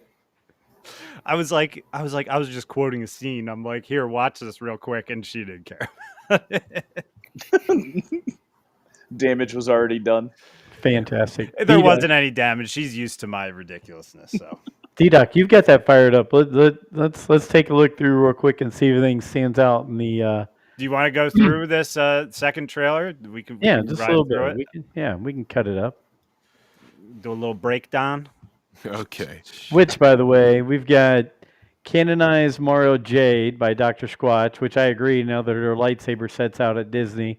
Hyperspace Heroes is off the chain tonight because he's got some drinks in him. Yeah, because because of his comment that they just gave us the tip for season 2 of Andor, and it's just the tip. Just to see if you like it. I mean, hey, we can stop that, but it's man, yeah, and yes, I am bringing the young man's perspective. Hyperspace Heroes, yes, thank you. And Squatch, it is great points because I think that was a quote to Okiro, which is why I said I'm going to shut up and let him go because he's going to bring the heat because he always cooks when he comes on, and I agree with you. I just wanted to make sure that I gave Okiro that shout out again because yes. Except when Joe F's up his mic, but that's another story for another time. Yeah, and sorry I wasn't posting your guys' comments earlier. I saw Joe post to share the comments. I had to restart my program because none of them were on my screen before. When I restarted it, then they were all there. I was like, oh my God, I was missing all these. So sorry to you guys that were commenting earlier. Go ahead, hit play. Let's see if we see some things different from the trailer. Emergency broadcast, if you can hear me. So that's Coruscant right there, obviously. Yep. This little broadcasting thing is pretty interesting looking as well, I If you thought. can hear me. We're not who we were when we started. I can't wait to see him, by the way. Luthen, he's fantastic. He's one of my favorite characters that came out of this one. Okiro, what's your take on Luthen? One of the best characters Disney Star Wars has ever made. Okay. Yeah. His monologue. T-Bob, we had T-Bob on. I don't know if you listened to us or not, but we had T-Bob on, and he just dropped into that monologue, like in the middle of conversation, and almost did it perfectly word for word. Like he's watched that monologue probably 25, 30 times. What's it cost? Everything. So Hey, and by the way, Alfie, this scene they're showing right here, you're talking about the Gorman massacre. Man, Yes. Mon Mothma mentions Gorman in every episode she's in season 1. Yes. Now, is the Gorman massacre, because this might be like a stupid Star Wars fan moment for me, but is that mentioned in any of the In the movies? Rebels, Okay, it's Rebels mentioned in series. Rebels, which Mhm. I Rebels is like think it one was thing I in haven't really the watched. EU also, but it is canonized in Rebels. Talking about This is Empire Day. this is what pushes her to openly declare for the rebellion and to leave the Senate. And she makes a speech that's Yep. On aired the on. Senate floor, right? Yes. Or in the Senate pod or whatever. Hmm. So is it her making that speech in the beginning of this trailer then? When she's going on who's going on the dials in the beginning of that? I don't know. Isn't that the thing that's underneath Luthen's desk? You might be right. I'm due for a I season think 1 she rewatch. popped it out once in season 1. Whatever's going on in this scene, it looks like it's going to be brutal. Imperial ships are already landing. Well, he tells them to open fire, right? Like, I mean, they're sitting there all getting ready, and then I think they say open fire. Yeah, because you've got like these guys in the crowd, which they're like some kind of like SWAT team. Then you've got stormtroopers up on the stairs. Stormtroopers without helmets also. Can somebody help me out with that? Aren't they the something com man? Mhm. Speccom. I can't remember. This The gives top me of my big head. time Les Mis vibes in like the Jean costume. Valjean? Yeah, this is giving me Les Miserables vibes. Hey, D-Doc, what is Jean Valjean's number? Prisoner 884 Okayo, do you know? 84621. Okayo, I do think you know? so. What's that? Yeah. Yeah, I know Les Mis. I know Les Mis. I don't know the prisoner number. Ah, dang it. I know I was- every word of that by heart, Brent, and you're putting me on the spot. I know I- every word of that damn play. I was only trying to make a Fucking point to Joe. I was only trying to make a point to Joe From because trivia. in our last trivia, I had that as a question, and I was like, somebody's going to know this because it's from Les Mis, and it is one of the songs. 24601. Now, prisoner 24601, your time is up and your work's begun. Yeah, I know that whole thing. I love it. It's one of my favorites, actually. But didn't remember Comp the- Force. Prisoner 24601. Yeah, it's I don't know, it's something that I always remembered, and Joe's like, no one's going to know that.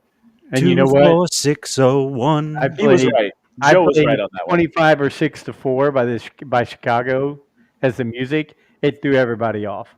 They all put That's 2, the 5, answer 6, everybody 2, 4. gave. Yeah. Anyway. It was good times. We need to All right, we've got cereal in the middle of it.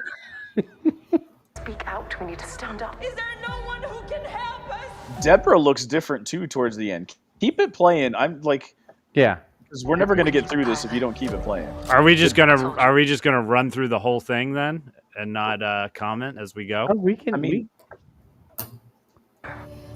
Everything I did for the rebellion. Revolutionary. Now that though, those were the ships that were on Saul's planet flying into Yavin there. Revolutionary movements. Oh, and by the way, that girl Spontaneously. that we couldn't figure out, that was Luthen's assistant Okay. from Kaya or Kyla or something like that. Spontaneously happening all over the galaxy. How those come together is the stuff of our story.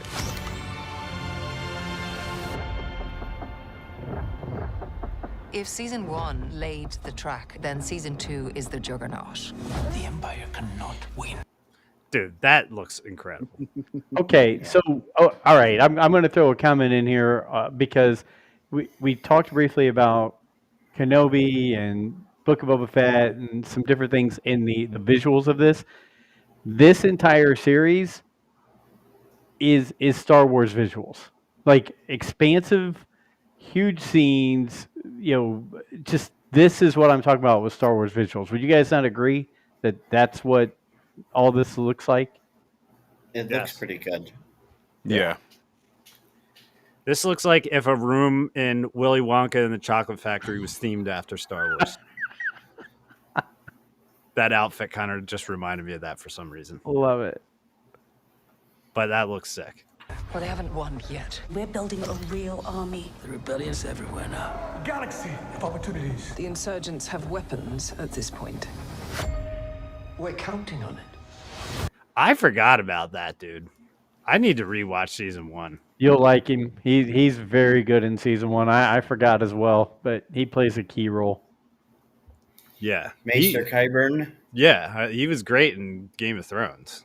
So I forgot about him. Hyperspace wants to know if any of us watched the live stream interview with Tony Gilroy today. I did not. I did not. No. I had work. I did not know. Yeah. Gilroy just has that director, look to him as well. He did have a comment though that made me laugh out loud. 12 episodes. They asked him about releasing it 3 episodes at a time, and it was a quote that I read on somewhere, and he's like, "Yeah, that was a Disney decision. I didn't really have much to say about it, but you're basically going to get a mini movie each week. It's going to suck for the podcasters." Good. And like that he's so bitter. He's like, it's going to suck because there's going to be a lot to talk about for the podcasters. That'll be hard. Well, yeah, because you're going to have answers to questions you might have from the first episode, in the 3-episode arcs. I just thought it was funny that he recognized that there's 10,000 Star Wars podcasters. Heck, he might be listening to us. Who knows? He's invited anytime he wants to come on. Hey, we've talked about them releasing shows exactly like this, and I think it'll be good because we're going to have a ton of stuff to talk about after each arc is done, and it's going to be exciting. I think this is like a tester for how they might want to do their shows, which I don't think is a bad idea. I don't know. I don't think they're doing any done more with shows. shows, dude. They're done with shows. Disney Plus is dying. It starts with B and ends with R, and he said that we've switched from making shows to going back to movies because of what Okiro said is we need the $1 billion investments and not the the slow trickle. We're kind of done with shows. You notice we haven't had actually any show announcements anytime soon. We're kind of just trickling down the shows we already had in existence: Ahsoka season 2 and Andor season 2. Yep. Star Wars Visions Volume 3. There's been no talks of any new shows, and even then, all the new shows were mostly announced in 2020 or related to the Mandoverse. Cairo, what are your thoughts? I've been a big believer all along that if you're going to do shows in Star Wars, it needs to constantly be animated shows. I think if you're going to do stars in Star Wars, you need to know if you're going to do shows in Star Wars, you're going to need to know how to do it. You're going to need to know how to do a show and how to do a Star Wars. Cairo, if you need to go to bed, I love you, man. Yes. But He gave himself a tongue twister. Yeah. I think they need to learn how to make Star Wars first, and then we can talk about making shows, because 90% of Star Wars these days is, hey, we're going to announce this project, and maybe you will see it in 5 years if you're lucky. Well, it even shows with, I never watched the Daredevil shows, but, the numbers on Daredevil even show that, a lot of the Marvel fans aren't even tuning into Disney Plus, for their stuff now, too. So I think we're still reaping the benefits of mistakes from years ago, and I think they know they need to be fixed, and we'll figure it out. Who knows? I'm just going to hold blind hope for something. There you go. Did play. Take us over the next 4 I guess years Tony Gilroy was wearing a Narkina 5 swim team shirt when That's he was what doing Alfie the said. live. Yeah. I didn't hear you say it. It was on the I hyperspace. posted it into our group chat. I didn't see, man. I was working, my friend. There were 25 texts. I didn't scroll all the way up when I went to go check it.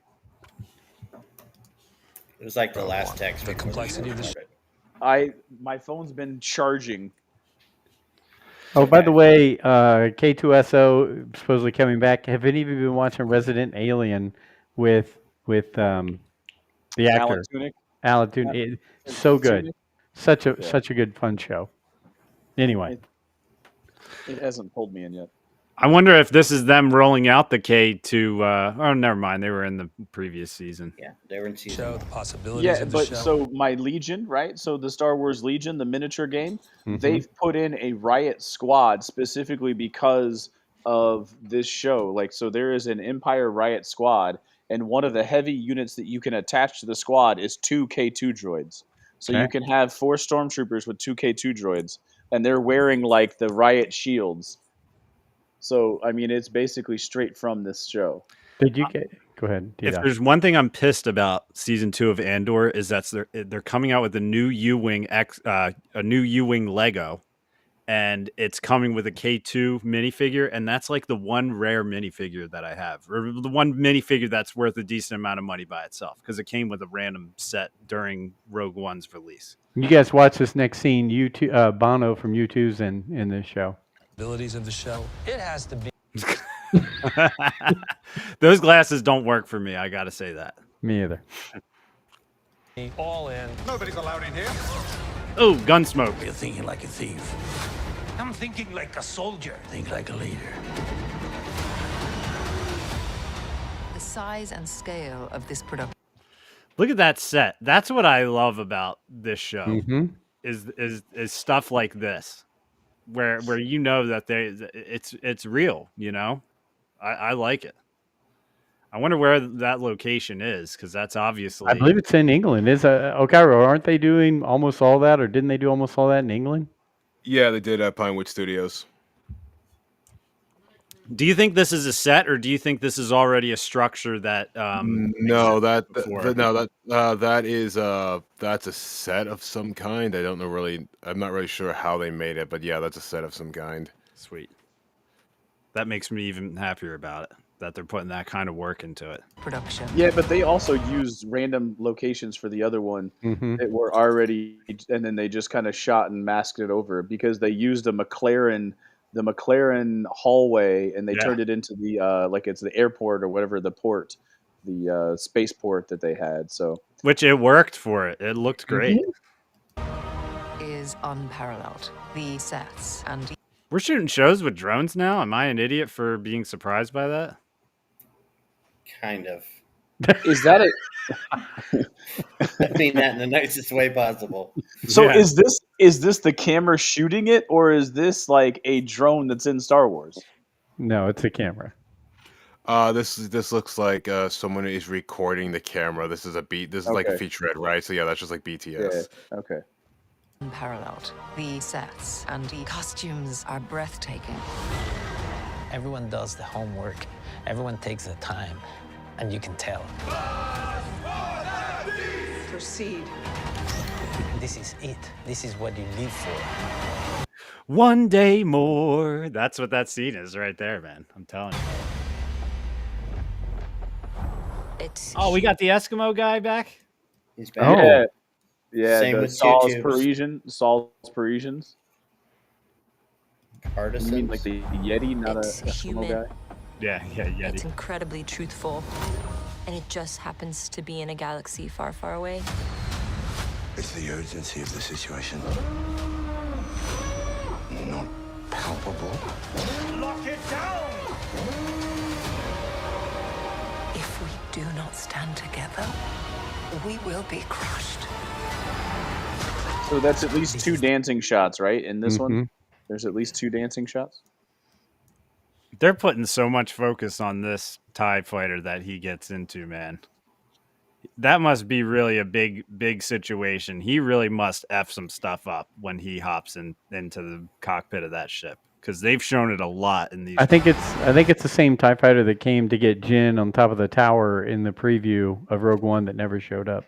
God damn it! You have to remind me of that. Dude, that shot in that trailer was so cool. I remember being like, when is that going to happen in this movie, when I was in the theaters? When she's rolling, I'm like, is she going to shoot a TIE fighter out of the sky or what? Like, This is the end. Have no way. there's a good shot of him and Alan Tudyk in the There we go. cockpit. Have no expectations. Yeah. Have no expectations, people. He just said it. Yep. Have no expectations. Brent should get a tattoo of that. Did he say have no expectations? Is that what he said? there? Yep. Go rewind it. It's like the last sentence that was uttered. Oh, Damn, I already closed it out. Damn it, D-Doc. damn. No, I heard it. He said I did have no too. expectations.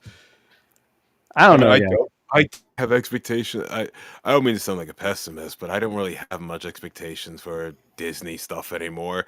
If it's good, it's good. If it's bad, well, okay. That's not going to be new for me. Right. I just go in like I feel like when people put things up on the pedestal, like we kind of talked about it with Kenobi, when people have these like they build things up and they're like, oh, it's going to be so great. We're going to have you and Hayden back together.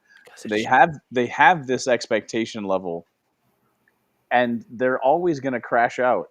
Like I don't know if it's because I'm also a pessimist, but like It is. if I have a low set of expectations, if And I again, have, I mean that in the nicest way. but if I start low, I can only go up. If I start low, if it goes below my expectations, so always Right. have that low So just expectation. always go into everything thinking as long as it's just better than the Acolyte, it'll be okay. Oh, Yeah. That's not me, man. See, I think My the time is problem is like precious. you got. I think what frustrates most people is like this ain't an indie studio.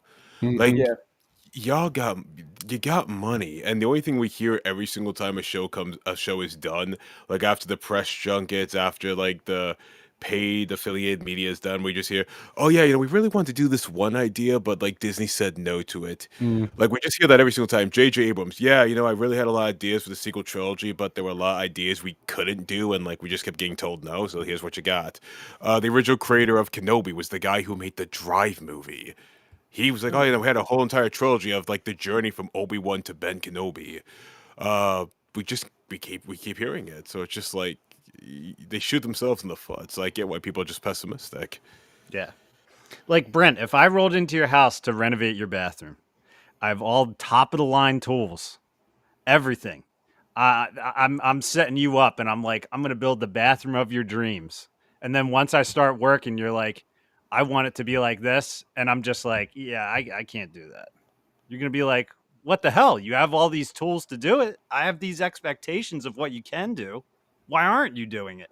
it's And kind of I'm like just like, yeah, Seinfeld. I'm gonna do basic stuff with top of the line tools. I mean, as you started talking, it kind of reminds me of Seinfeld when he had somebody build the cabinets and redo mm, the cabinets, and he asked 10,000 questions, and he's like, just do it.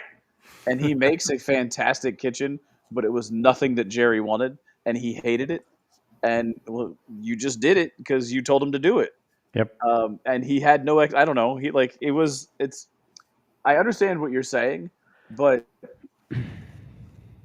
I Why just would I want to waste my time with such crap? If I just expect everything to be crap, why would I even bother watching it? I don't expect things to be crap. I go into it with one expectation. To be entertained. That is absolutely correct. You've heard me say it 1,000 times. Yeah. And I can't help the fact that I am easily entertained because if anything can pull me out of my world and make me escape the reality for half an hour, I'm cool with it. True. Okay, so then I can break things down that simply and just say the things I don't like are not entertaining. Yeah. Yeah. And like essentially that's what you've said about Andor season 1 is the fact that it went a little too slow. It was beautiful, sound was great, acting was good, but it was too slow and it wasn't as entertaining as other things. But you're underselling everything that I've said about Andor season 1. I've said Andor season 1 is the greatest Star Wars in 99 out of 100 categories. Right. Just not entertaining. Right. That's high expectations. It met the high expectations. Almost 100%. That's good. So, yeah. I'm excited. I as always, I go into it wanting to be entertained. I go into it with not like I don't want to try to know where the story is going. I don't need like let them tell the story. Let the story unfold in front of me. And that's a fine way to look at this because it's not dealing with like Kenobi. Okay, it's not advertising Ewan McGregor and Hayden Christensen. You see the point I'm saying? Yes, Like, but I think you also know my stance on the sequel trilogy. They're the great prequel. basketball teams, but you're not going to compare that to somebody advertising this is Michael Jordan and Scottie Pippen.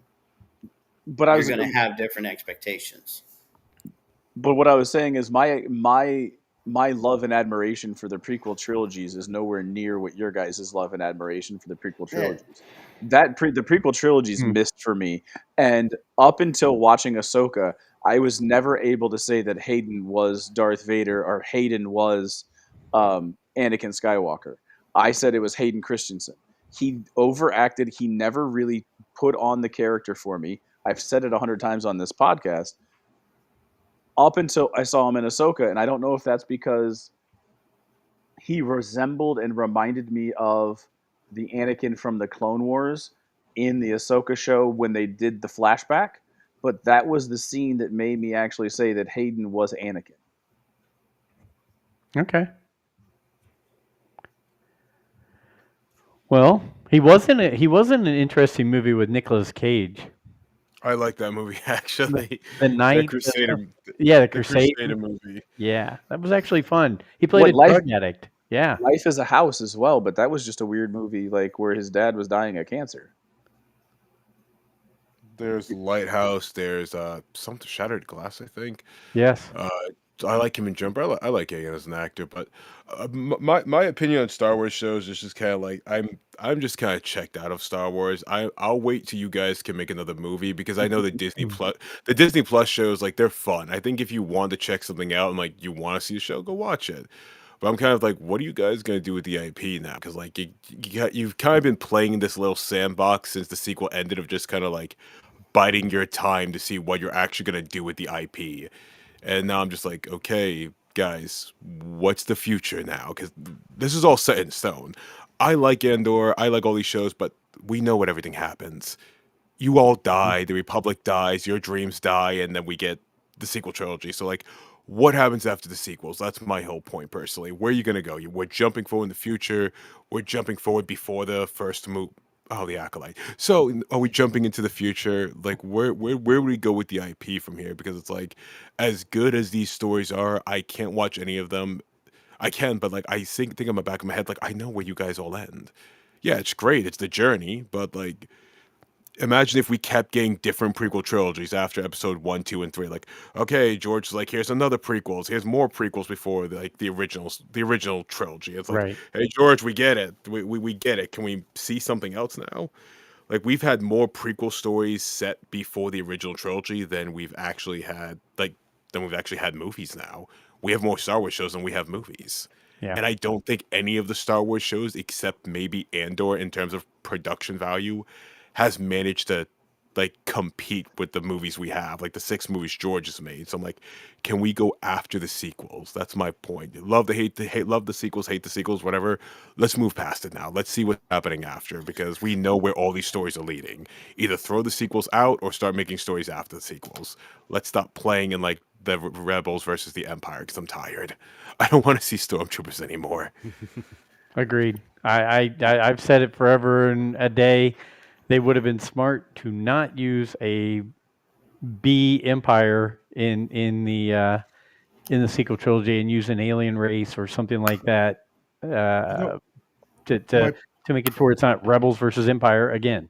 So Yeah, and I'm Everybody just wants that, but what do we? What's our show's motto about? making new stuff is hard. It's very yeah. hard. It's I much I just easier want just to like what we're doing right now. We have a beginning character in Cassian, and we know his end, so it's a very easy, safe way to write some pretty good stories because Yeah. you don't have to worry about it. It's already written for you. True. And that can be great. Don't get me wrong. The journey to get to where you want to go can be great, but I'm just like, guys, make And the hard, something different and the something hard, good. Don't tell me don't give me something different and it's bad. Like I always keep hearing someone says, "Well, at least it's new." Yeah, me driving my car into a train instead of driving to work is new, but I'm dead. That's the every single time I hear someone say that, like, "Oh, the Acolyte was new. That makes it good." I can drive off a cliff. That would be very fucking new. That doesn't make it a good idea. There's there's a if there's one thing that pisses me off with Star Wars fans, and this is specifically comes from sometimes comic book fans, but especially Star Wars fans, is they don't know how to have the conversation that competency and quality is just as important as originality. You can have be the most original, shiny piece of turd in the playground. you're still gonna be a turd. And same thing. I can have so much nostalgia for the past. I love a lot about Star Wars. But if you're just shoving nostalgia by my throat, I don't love it because of what it is. I love it because of what it reminds me of. Mm-hmm. Can we get something original that's actually competent and feels like it was made to be in the Star Wars universe? Love I it. don't mean to be I don't mean to be that guy. We have all these other shows out there that can do it. Like it's not the high bar anymore. We have Severance, we have House of the Dragon. W- Is that a clock? Yeah, Yeah, that's Alfie, I your clock. believe. Oh, I thought Alfie I was Alfie listening. lives in a castle. He lives in a vampire castle. I thought I They, was losing. I thought I was losing my mind. I was like, is that Count? Is that Dracula? Is that? Yeah, here's the well, hard thing about Star Wars. We can all agree that Rogue One is probably one of the best Star Wars Disney movies, right? mm-hmm. Best looking? Yeah. If you go out on the street and ask 10 people to tell you something about Rogue One, what's 9 of them going to say? Darth The Darth Vader. Vader. So you have 2+ hours of original characters, and what's the one thing most people take away from it? Yeah. The Darth hallway. Vader. The hallway. If you Like was yeah, how do you compete against that? I mean, I joke about new ideas being hard, but how do you make something when you always have that in your back pocket? it's not that hard though because no one cares about Darth Vader anymore because the Kenobi show. Mm. Darth Vader worked in Rogue One because we hadn't seen Darth Vader since 2005 in a little cameo, and we only saw him a little bit doing something we never saw him before. But when you brought him back out for the Kenobi show, it's just like, okay, now this is just stupid. It's the same thing with Luke Skywalker. You brought the real Luke Skywalker back for the Mandalorian, and You then you brought him back for the Book of Boba Fett, and no one blinked at it. It's it's returning, it's diminishing returns. We do not care about these characters because of their iconography. We care about them because of the original material they appeared in. Darth Vader is great because of the original trilogy. You take that away, he's just a big black guy with depression. Like that's it. By the way, listeners, I'm black. I can say that. wow. It's the same thing with the original trilogy, though. Like if you take these original trilogy characters and you take away all their dynamics, like and you just throw them into a new movie. Luke Skywalker is not Luke Skywalker. He's just a depressed hermit who wants to kill himself and doesn't be there for his family. Then it's not Luke. And that's not to say like characters can't change and evolve, but if you disassociate a character so much that they're unrecognizable, or Yes. you only use them for the bare bones iconography, so someone can point going, I saw that when I was a kid, you get diminishing returns every time, and that's the problem with Star Wars. We're going to reinvent it till it's unrecognizable, or we're just going to give you the same thing till you stop caring. That's why Ahsoka went from a character where like, yeah, more Ahsoka, more Ahsoka, more Ahsoka. And now every single time someone says Ahsoka, I hear the same thing like, uh, yeah, I like her, but I kind of think we're wrap it up, Dave. Wrap up what we're gonna do with her, and that's Star Wars Yeah. now. Wrap up the rebellion. This Force Awakens comes in, we all happy to see Millennium Falcon, Stormtroopers, where Star Wars is back. 10 years later, it's just like, oh, okay, we've had all these stories before. We've seen Tatooine 12 times in 10 different shows. We've seen Darth Vader, we've seen Obi-Wan, we've seen Ahsoka, and we've seen original stuff that just doesn't land, like the Acolyte. The Acolyte's bad just because the Acolyte's bad. That's got nothing to do with originality. It's got nothing to do with race. It's got nothing to do with gender. You can make everyone straight white guys, and the show's still going to be mediocre. The best thing about the only thing people talk about is like the member berries. Hey, look, there's Darth Plagueis in the Cuck Cave. Look, there's this Sith who's like hitting on this one Rue from Hunger Games. That's it. Oh yeah, and the guy and the actor from Squid Games being the best part of it.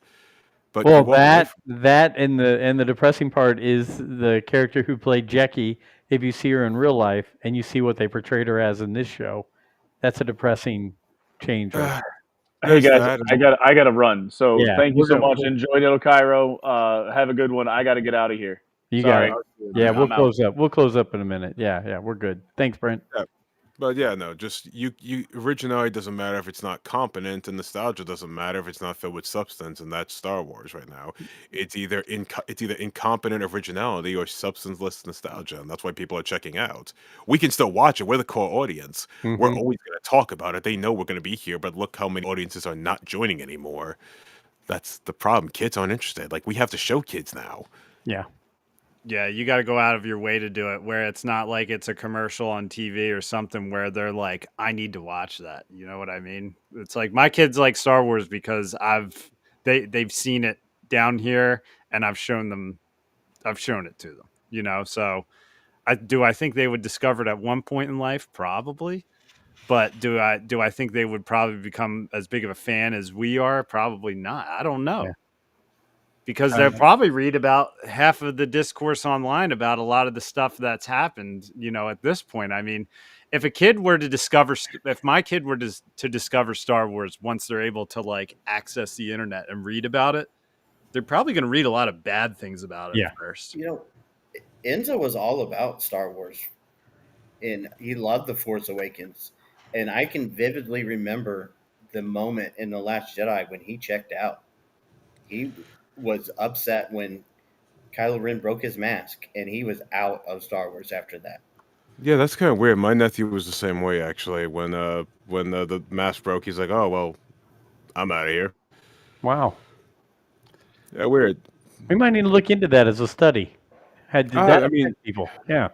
I mean, you So, gotta remember also, kids go off basic things, and like my niece and nephew like the first movie, but like they just get bored watching the second, and not because they yeah. don't have intellect. My niece wants to be a paleontologist when she grows up. It's just it didn't hit any notes for her. And then you see shows like Ben Stiller making Severance, House of the Dragon, basically more shows than I can even name off the top of my head. Fallout, Arcane. They're diverse, they're intricate, they're original, and then you see Star Wars essentially playing around with the same toys we've had since Legends, just kind of dumbed down.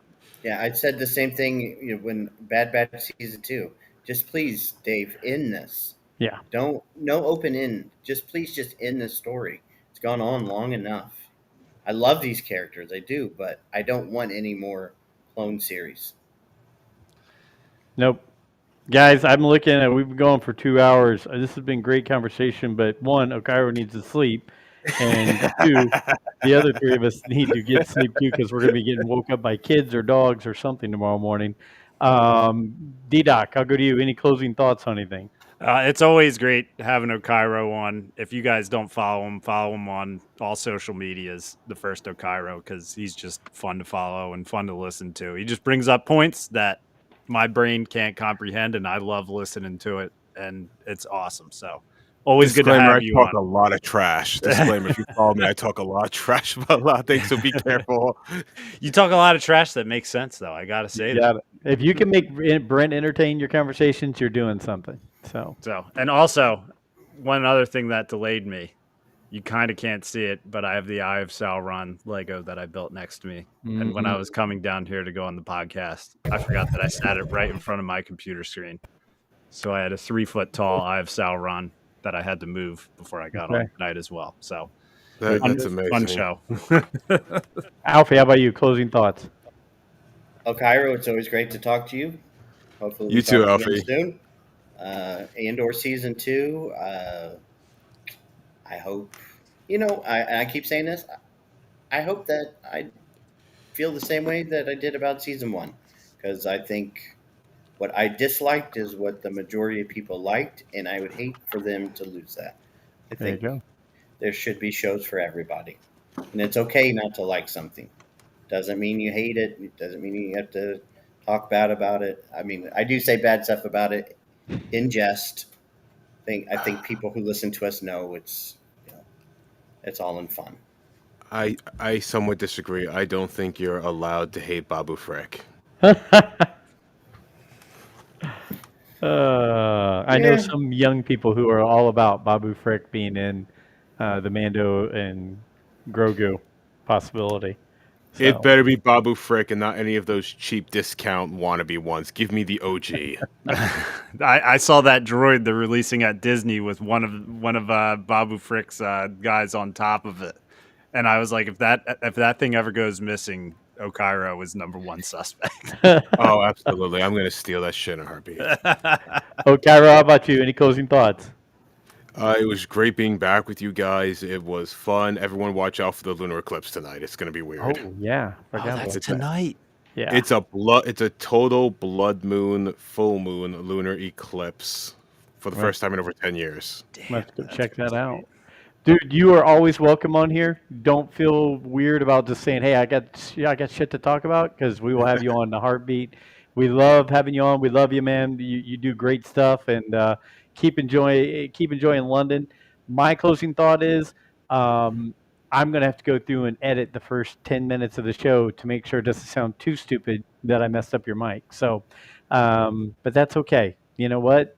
People will still get something out of it. You guys have been great. Brent's been great. This was chapter 314 of the Rule of the Galaxy podcast. I'm going to have some upcoming shows. These guys are always invited. Everybody who's here with me tonight, I'll have you on. If you want to be on, I'll shoot you that info. But we'll have some upcoming shows with some great guests. And yeah, thanks for being a part of what we do. Email me, ruleofthegalaxysw@gmail.com. And until next time, may the force be with you.